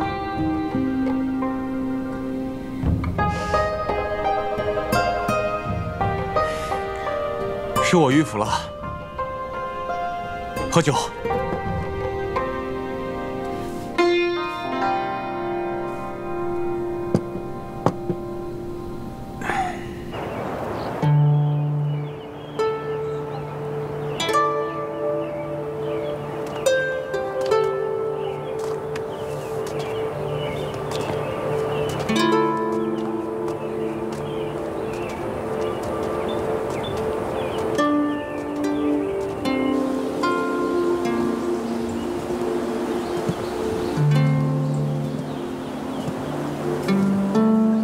十七郎，我就不进去了。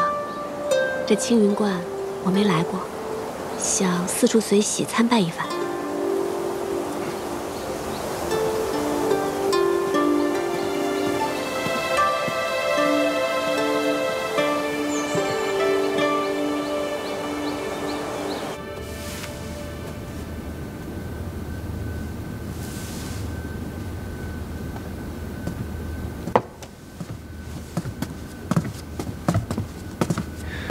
见过萧真人。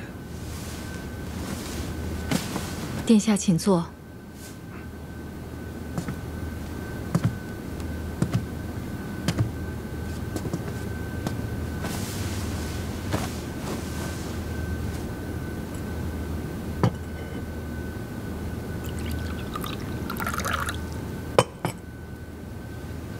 今日朝中之事，想必真人都已经知晓。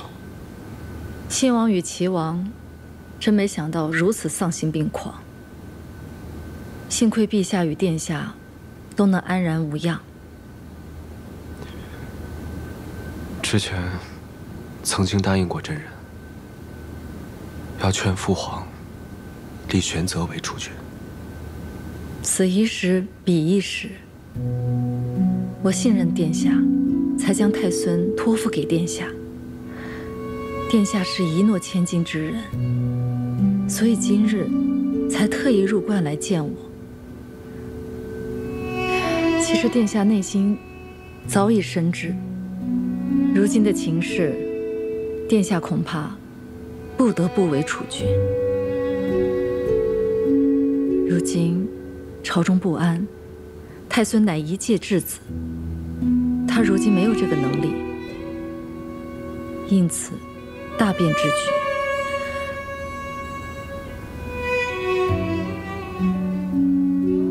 我也明白殿下此时的心中是有万千恼恨，就如同我当日明明不愿做太子妃，却要假作欢欢喜喜地嫁入东宫。人生在世，有那么多不情愿之事，活在当下，顺势而为，落子无悔。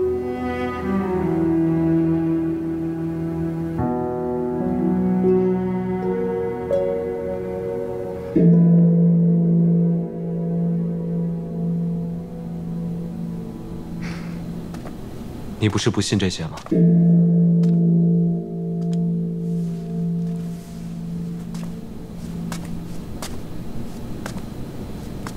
世间有万般不得已，人生譬如朝露，忍不住有所贪恋，有所求。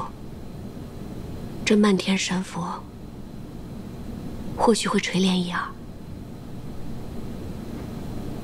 我知道你是求着，不能说，说出来就不灵了。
玄泽，母妃，我真的好想你呀，母妃。让母妃看看，玄泽，你还好吗？让你受委屈了，让你受委屈了，孩子。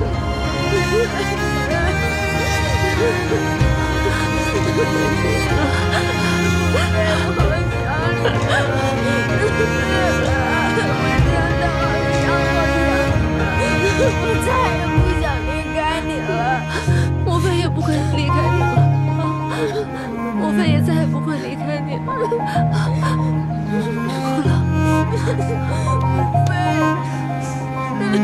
我再也不想和你分开了，母妃也再不会分开了。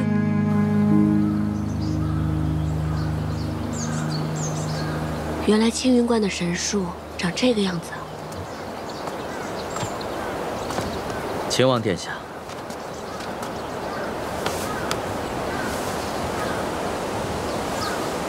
多感殿下相助，今日又特意亲自护送，太孙殿下才得以平安归来。韩将军客气了，是礼是期，多感韩将军重义。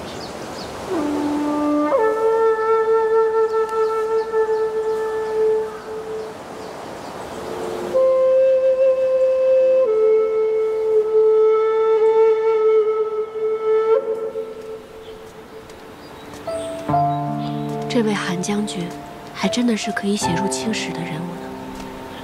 是啊，从前我也只想做一位威风凛凛的大将军，御敌于国门外，让敌人听到我的名字就闻风丧胆。秦王殿下的名头，倒是也可以指小儿叶帖呢。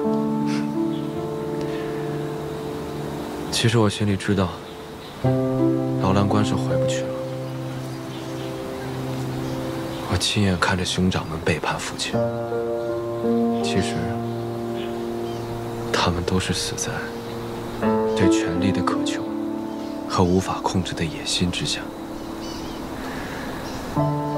之前我总是很想回劳兰关，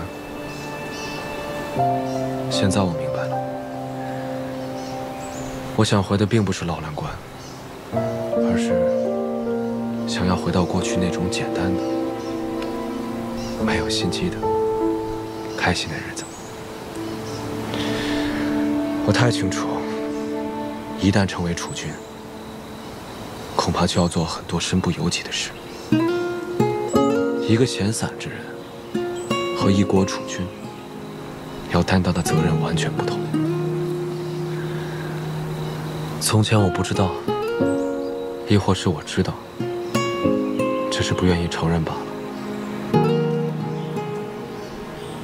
我阿娘死后的很长一段时间，我也什么都不想要，只想回到阿娘还在身边的日子。阿英，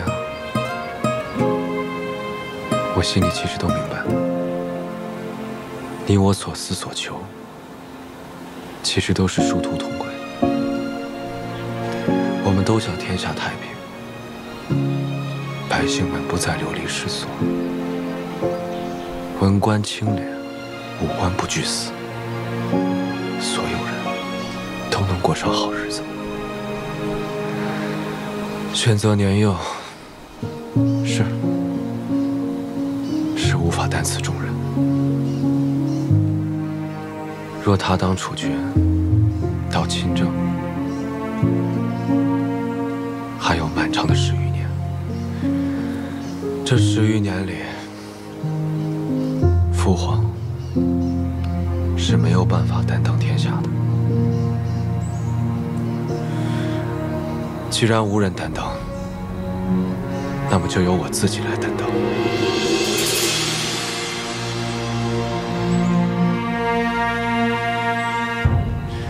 赵家村，老包他们是回不去了。可这天下要何止一个赵家村？有千千万万的游子，更有千千万万因战乱分离的夫妻、父母、儿女。我深悔，我深悔没能救得了老包他们。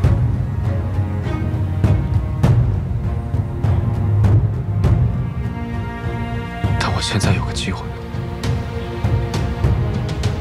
我现在有个机会可以救更多的人。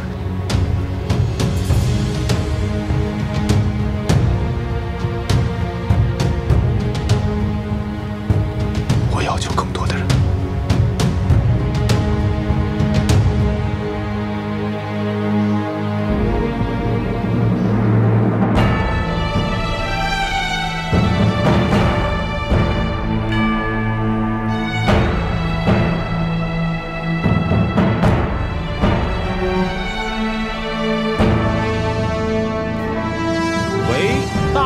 天泰元年，岁次乙未，皇帝若曰：“唯尔秦王逆，孝而克忠，业而能勇，业住于内，就于天下之危，承祀宗庙社稷，筹资列辟，亲弱前修，是用命尔为皇太子，王亲哉！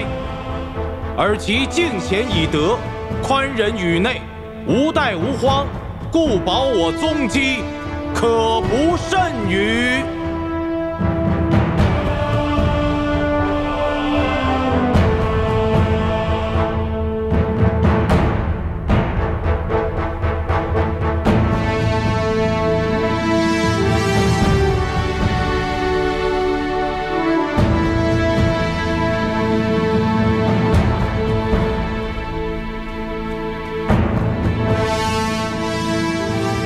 谢陛下。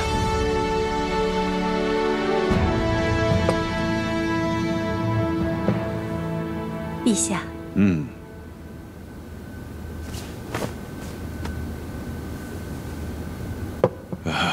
陛下似乎闷闷不乐呀。今天太子又和崔氏女一起出城去了，好多人都看到了，现在都把它当成趣闻来讲。哎，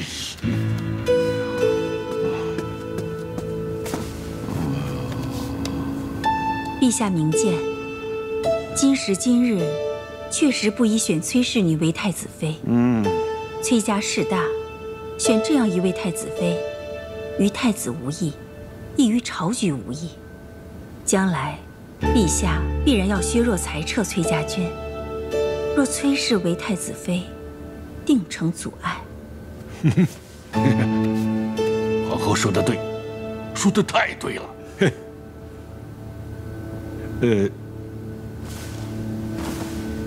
可要是崔氏女不行的话，那就得选一个出色的名门之女做太子妃。那日赐宴崔氏，我冷眼旁观，觉得故乡之女顾婉娘不错。嘿，皇后都说好，而且又是故乡的女儿，看来此女甚为出色啊！好，太好了。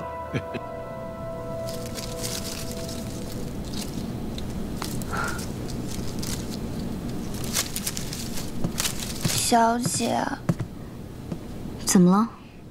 三小姐的丫鬟春玲将我狠狠嘲讽了一番，说什么如今秦王每日与崔小姐同进同出，天下人皆知秦王要娶崔小姐了，又说崔小姐那么厉害，能文能武，小姐您就甭小想太子妃之位了，还说等崔小姐做了太子妃，就要好好看小姐您的笑话。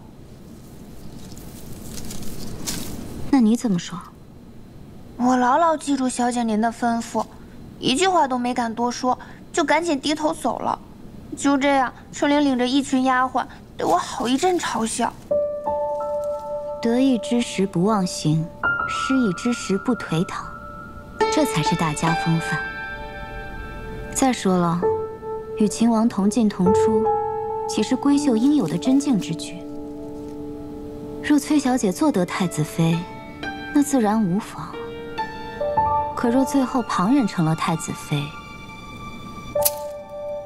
那不成了天大的笑话了。小姐说的是，我就睁大我的眼睛好好看着，看这位崔小姐到底能不能做太子妃。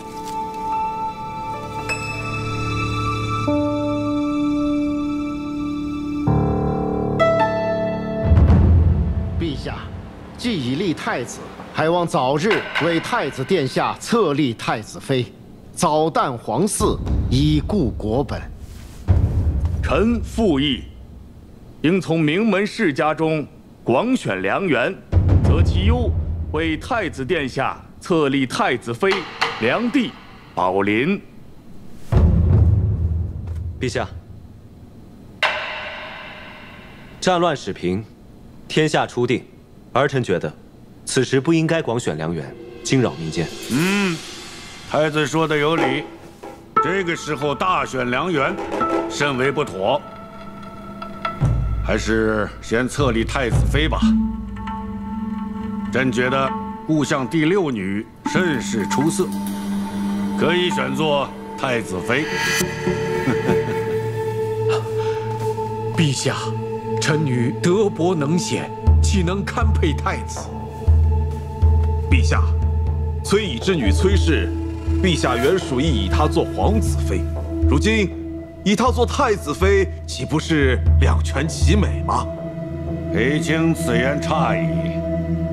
崔乙狂妄，上了奏书，说要在皇子中挑选一个为婿。朕从未答应，朝臣们也颇多反对。再说，在这个时候以崔氏为太子妃，很不妥当。陛下圣明，崔乙自领崔家军10万众，气焰嚣张，此时万万不可再立崔氏女为太子妃，否则必成昼夜之患。臣附议，崔氏女万万不可册为太子妃。臣附议，臣附议，臣附议，臣附议，臣附议，臣附议。陛下，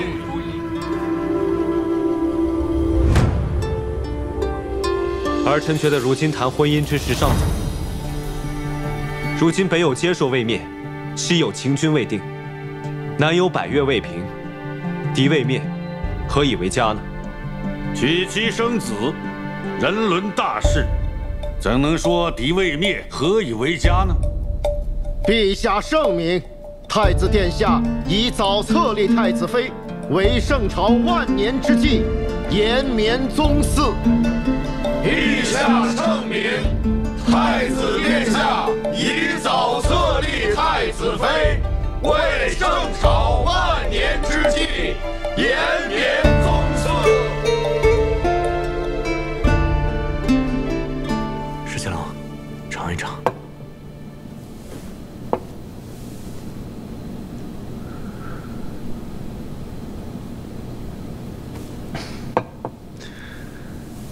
你这匆匆到这儿来，不光是为了讨碗茶喝吧？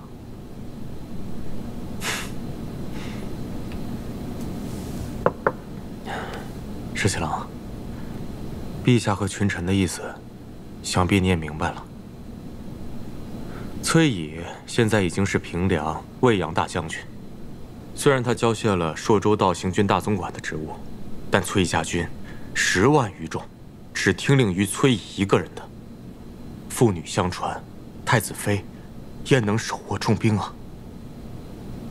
更何况，如果这个崔乙真的成了外戚，必定难以控御，恐生外戚之祸。是裴大将军让你跟我说的？不是，父亲的意思是不想让殿下为难呐。但是我觉得必须要告知殿下，咱们方才有回旋的余地。我会想办法的。其实今日你已经看到了，朝中群臣10有8九都是作死班相。连你也觉得我不应该娶阿英？石七郎，其实我是知道你的，你对崔小姐一往情深。但是石七郎，如果你真要娶崔小姐为太子妃的话，朝中群臣是不可能容忍崔家军的。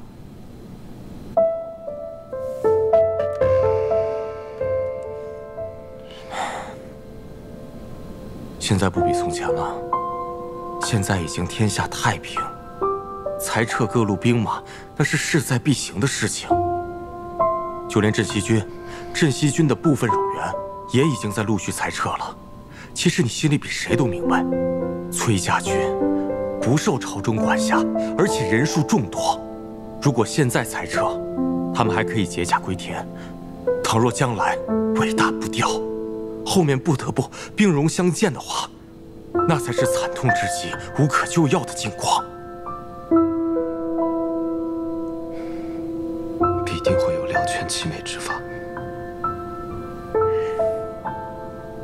石七郎，我是这样想的。其实崔小姐呢，通情达理，只要你动之以情，晓之以理的去劝她，我觉得不行。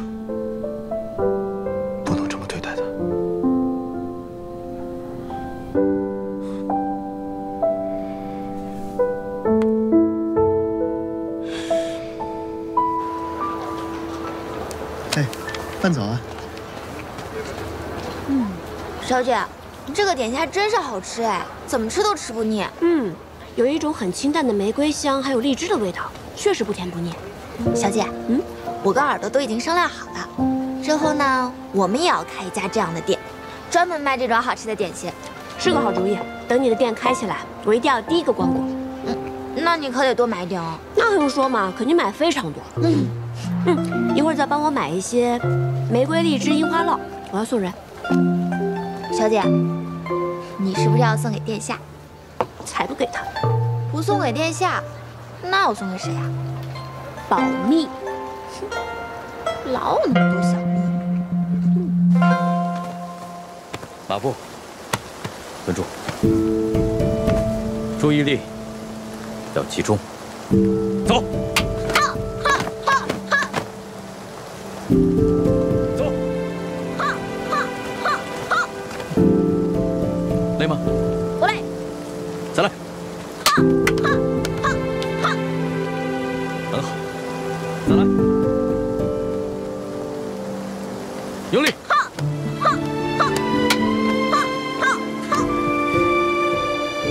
来。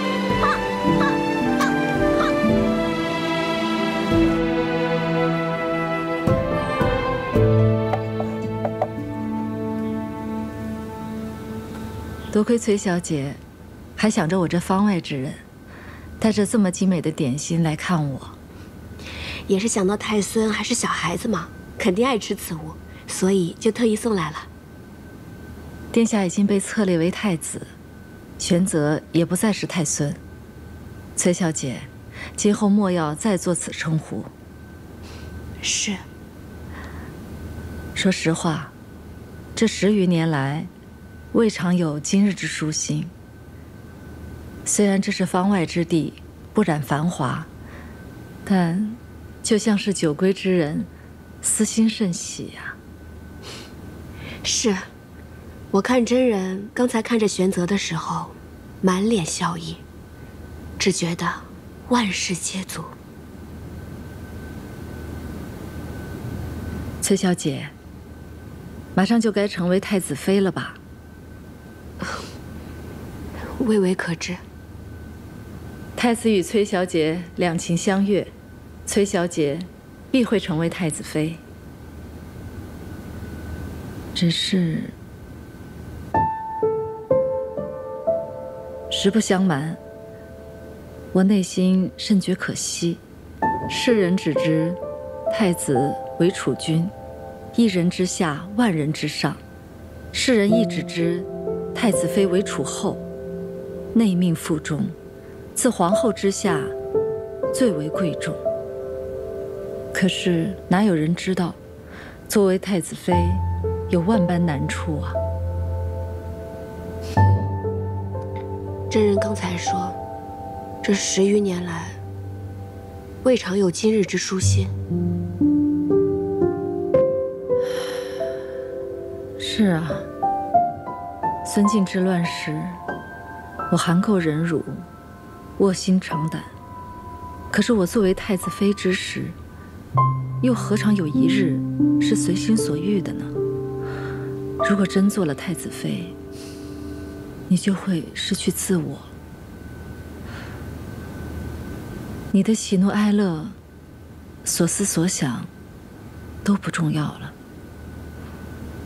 你的命运和储君的作为、王朝的兴衰，紧紧地附在一起，再也不能挣脱开了。太子妃的身份是荣耀，也是禁锢。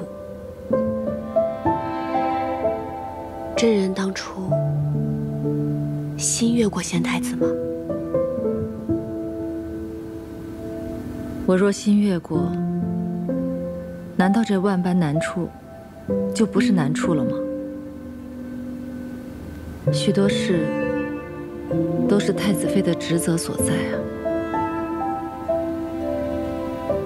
真人大义，确实无愧于贤太子。其实我所求，不过是无愧于心罢了。人生在世，最难的就是无愧于心了。我与崔小姐只是寥寥数面之缘，今日是我话多了，真人外道了。大约从古至今，没有一位太子妃与另外一位太子妃做心腹之语，这是一段缘分。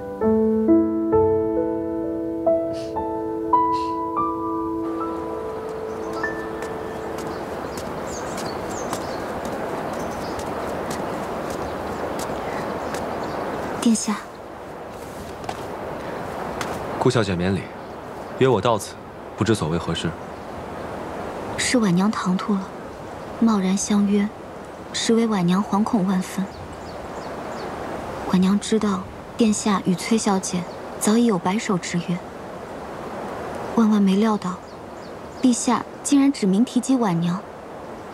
婉娘也不知道陛下为何忽有此意。若殿下允许，婉娘可请家父带上奏书，就说婉娘身子不好，不适婚配。婉娘自愿出家为道。顾小姐多虑了，怎能因为陛下的一句戏言，便耽误了你的终身呢？可人都说，君无戏言。婉娘实在不愿殿下因婉娘的缘故，耽误了与崔小姐的姻缘，或与崔小姐生了嫌隙。婉娘真的自愿出家为道。真的没什么事，你放心。阿英与我，绝对不会因为他人而生了嫌隙。是。多谢崔小姐来看我们娘娘，娘娘她好久都没有这么开心了。从前在宫中，自不必多说了。自从接回了接回了玄泽，娘娘的脸上才有了笑意。崔小姐来看望她，她的眼中也有了神采，真是难为崔小姐，每句话都能说在娘娘的心坎上。本来也是不好意思来打扰真人的清修，但是一想到其实玄泽还是个孩子，真人这么多年心力交瘁，实在不易，所以就想常来看看，不要嫌我聒噪才好呢。哪里，锦娘自是整日盼望着您能来。娘娘她虽然嘴上不说，但是心里也是盼着您来的。阿莹，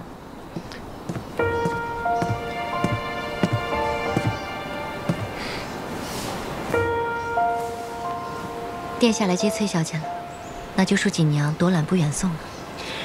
真人那儿之后要是缺什么，随时到府上来找我或者桃子都行。好。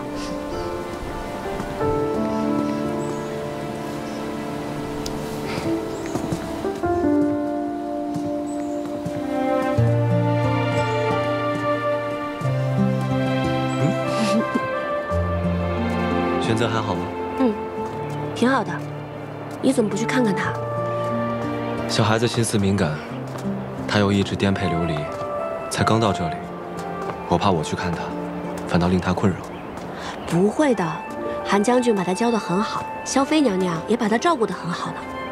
是不是有些拘着他了？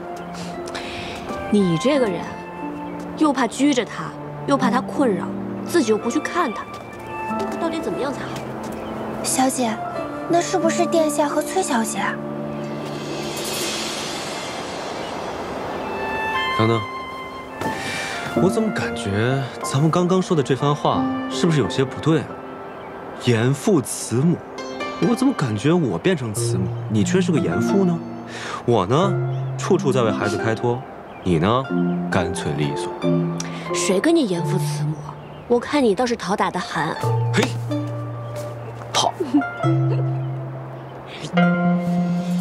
上车。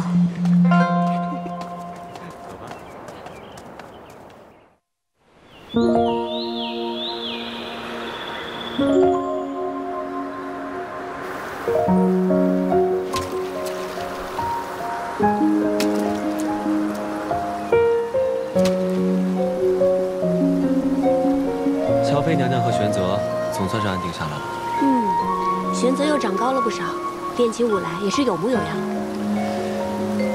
如今战乱初定，这天下就像孩子一样，需要慢慢养成，休养生息。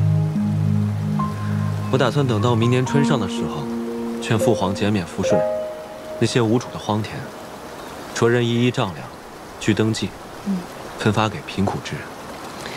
如此一来，百姓的负担必然会减轻不少。之前战乱四起，不少人原本都是善良的百姓，为了活命，被迫落草为寇。还有不少流民在各处抚州徘徊，时日一久，早晚会生祸患。是啊，我心中也在思量此事。像黄大哥他们，明明也是良善之人，却因为战乱和横征暴敛，被迫陷入路里。送你样东西。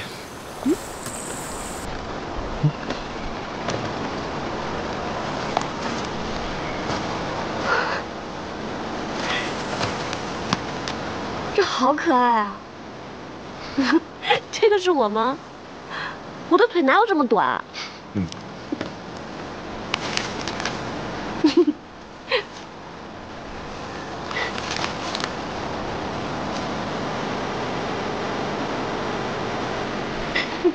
这个是你，脸好圆。但我又不会画。这个针哪有这么大啊？那太细了，不显眼嘛，只能往大了画了。你给我画的那幅皇孙劳作图啊，我现在都裱得好好的呢。什么时候再画一幅你自己送给我？你就不能自己画吗？我画成这样，你又不满意。看着看着习惯了，挺好看。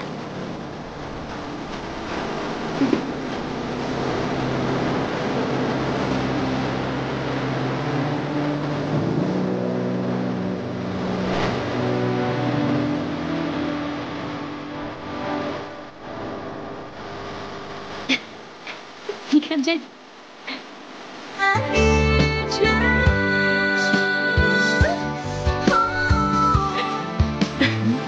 眼睛这么大，脸这么圆。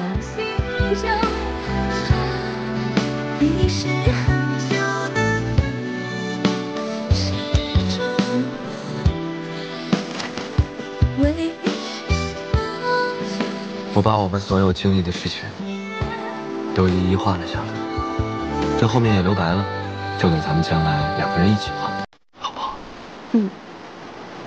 这一生还很长呢，我们会遇到很多很多有趣的事情。画完一册，再画下一册，下一册画完再画下下册。等咱们将来老了呢，一页一页的翻看，多有意思。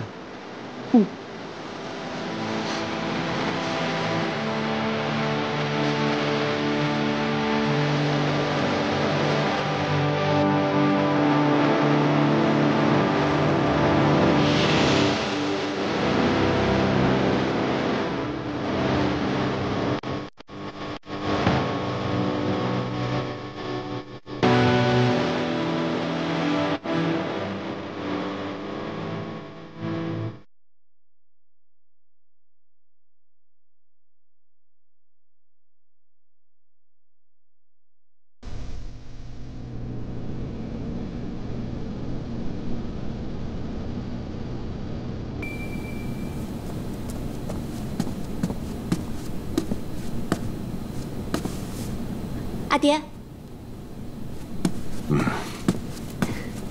阿爹，裴大将军来访，都说什么了？他说，陛下与朝中诸臣都反对你做太子妃，我反唇相讥，他却喟然长叹，说殿下与你两情相悦。像他那样的老头子，难道想傍他鸳鸯？他劝我，为今之计，若裁撤全部崔家军，10万将士齐齐解甲归田，你才可能有机会嫁与李逆做太子妃。不过阿爹，现在天下平定，朝廷肯定是想裁撤兵马，镇西军自不必说了，咱们崔家军肯定是首当其冲的。若不是接说偷袭白水关，估计啊，朝中会更快裁撤咱们全部崔家军。阿爹，现在县府已闭，不然您还是快点回瀛州吧。您这样久担京都，于崔家军于朝廷都一生变故。若是朝廷真的有意要撤裁咱们崔家军，我真的担心有人会对阿爹不利。那你呢？你不跟阿爹一块儿回去啊？我要是跟阿爹一起走，必定会有一番猜忌的。我就留在荆州吧，也没什么大碍。哼，说来说去，你就是为李逆那小子。阿爹，您不是总骂他傻吗？他既然那么傻，那女儿就留下来，帮他一把。哼，女生外向，什么时候见你这般维护爹爹了？都成天惦记着要帮一个外人。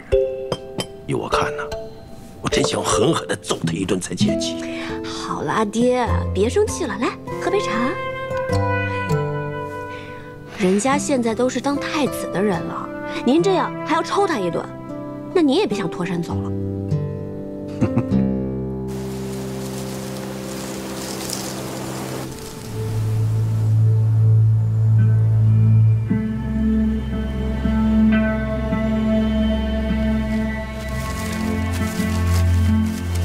公子，吃点干粮吧。我不饿，你吃吧。我也不饿。公子，你服了接说的药，若是不按时再服药的话，就会筋骨寸断而死。咱们还是得想办法回接说去。乌洛首领把他最信任的神剑队都交给了我，但却全军覆没。如今李逆倒是坐上了太子，我绝不会让他和阿莹在一起。看来得冒险入京一趟了。公子的意思是，孙敬留下来的那个人，这一次不得不用。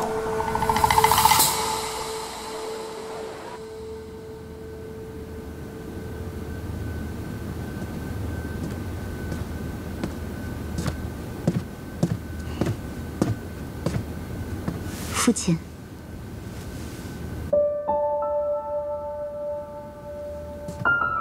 父亲。哦，婉儿来了。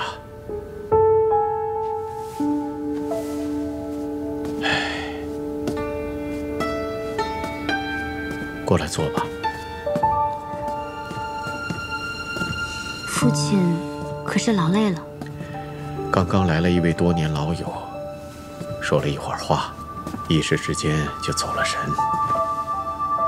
父亲唤婉娘来，可是有事要说。是啊，如今这朝廷上上下下对册立太子妃一事纷扰不断，想必应该是父亲的手笔。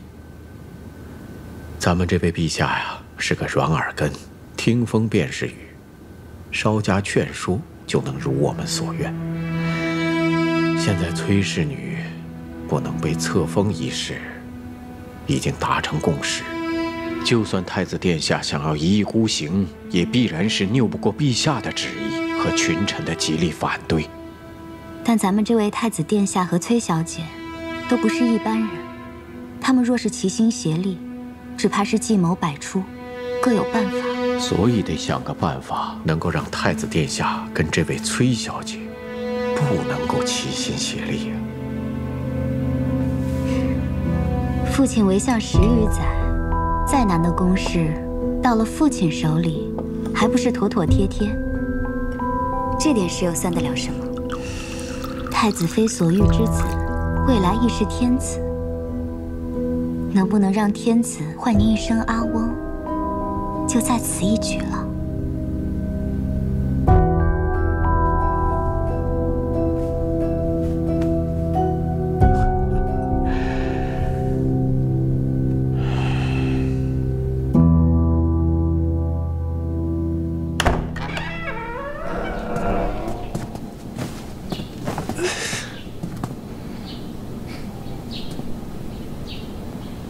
你怎么穿成这样躺在这儿？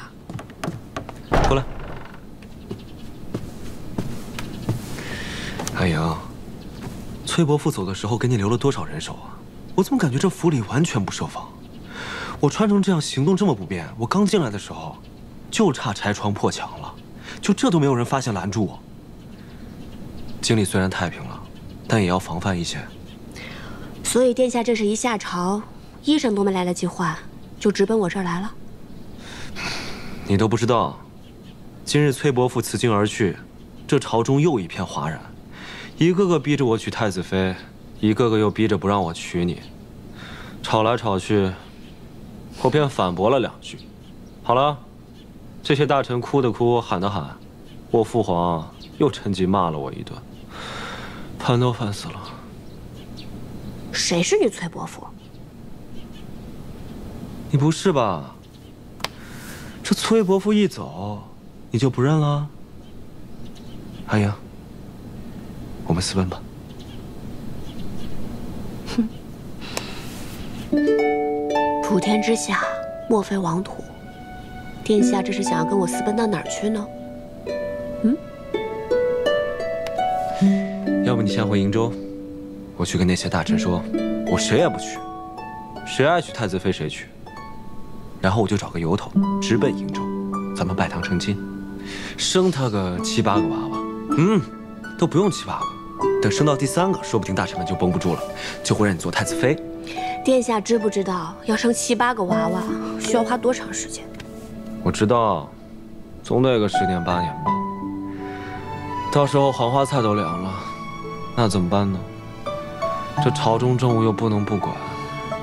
若我一走，我的那位父皇又不知道异想天开，又能干出什么事。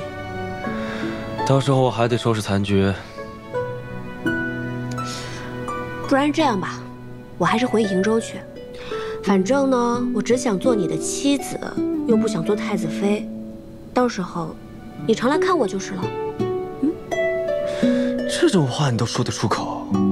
我现在是太子，你却不做太子妃，那谁做？说这种话，看我不罚你！殿下，小裴将军来了，说有要事商议。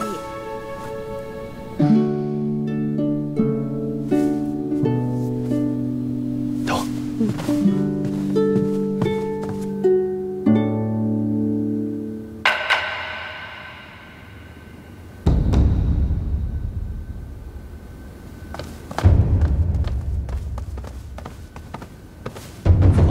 免礼。带人犯。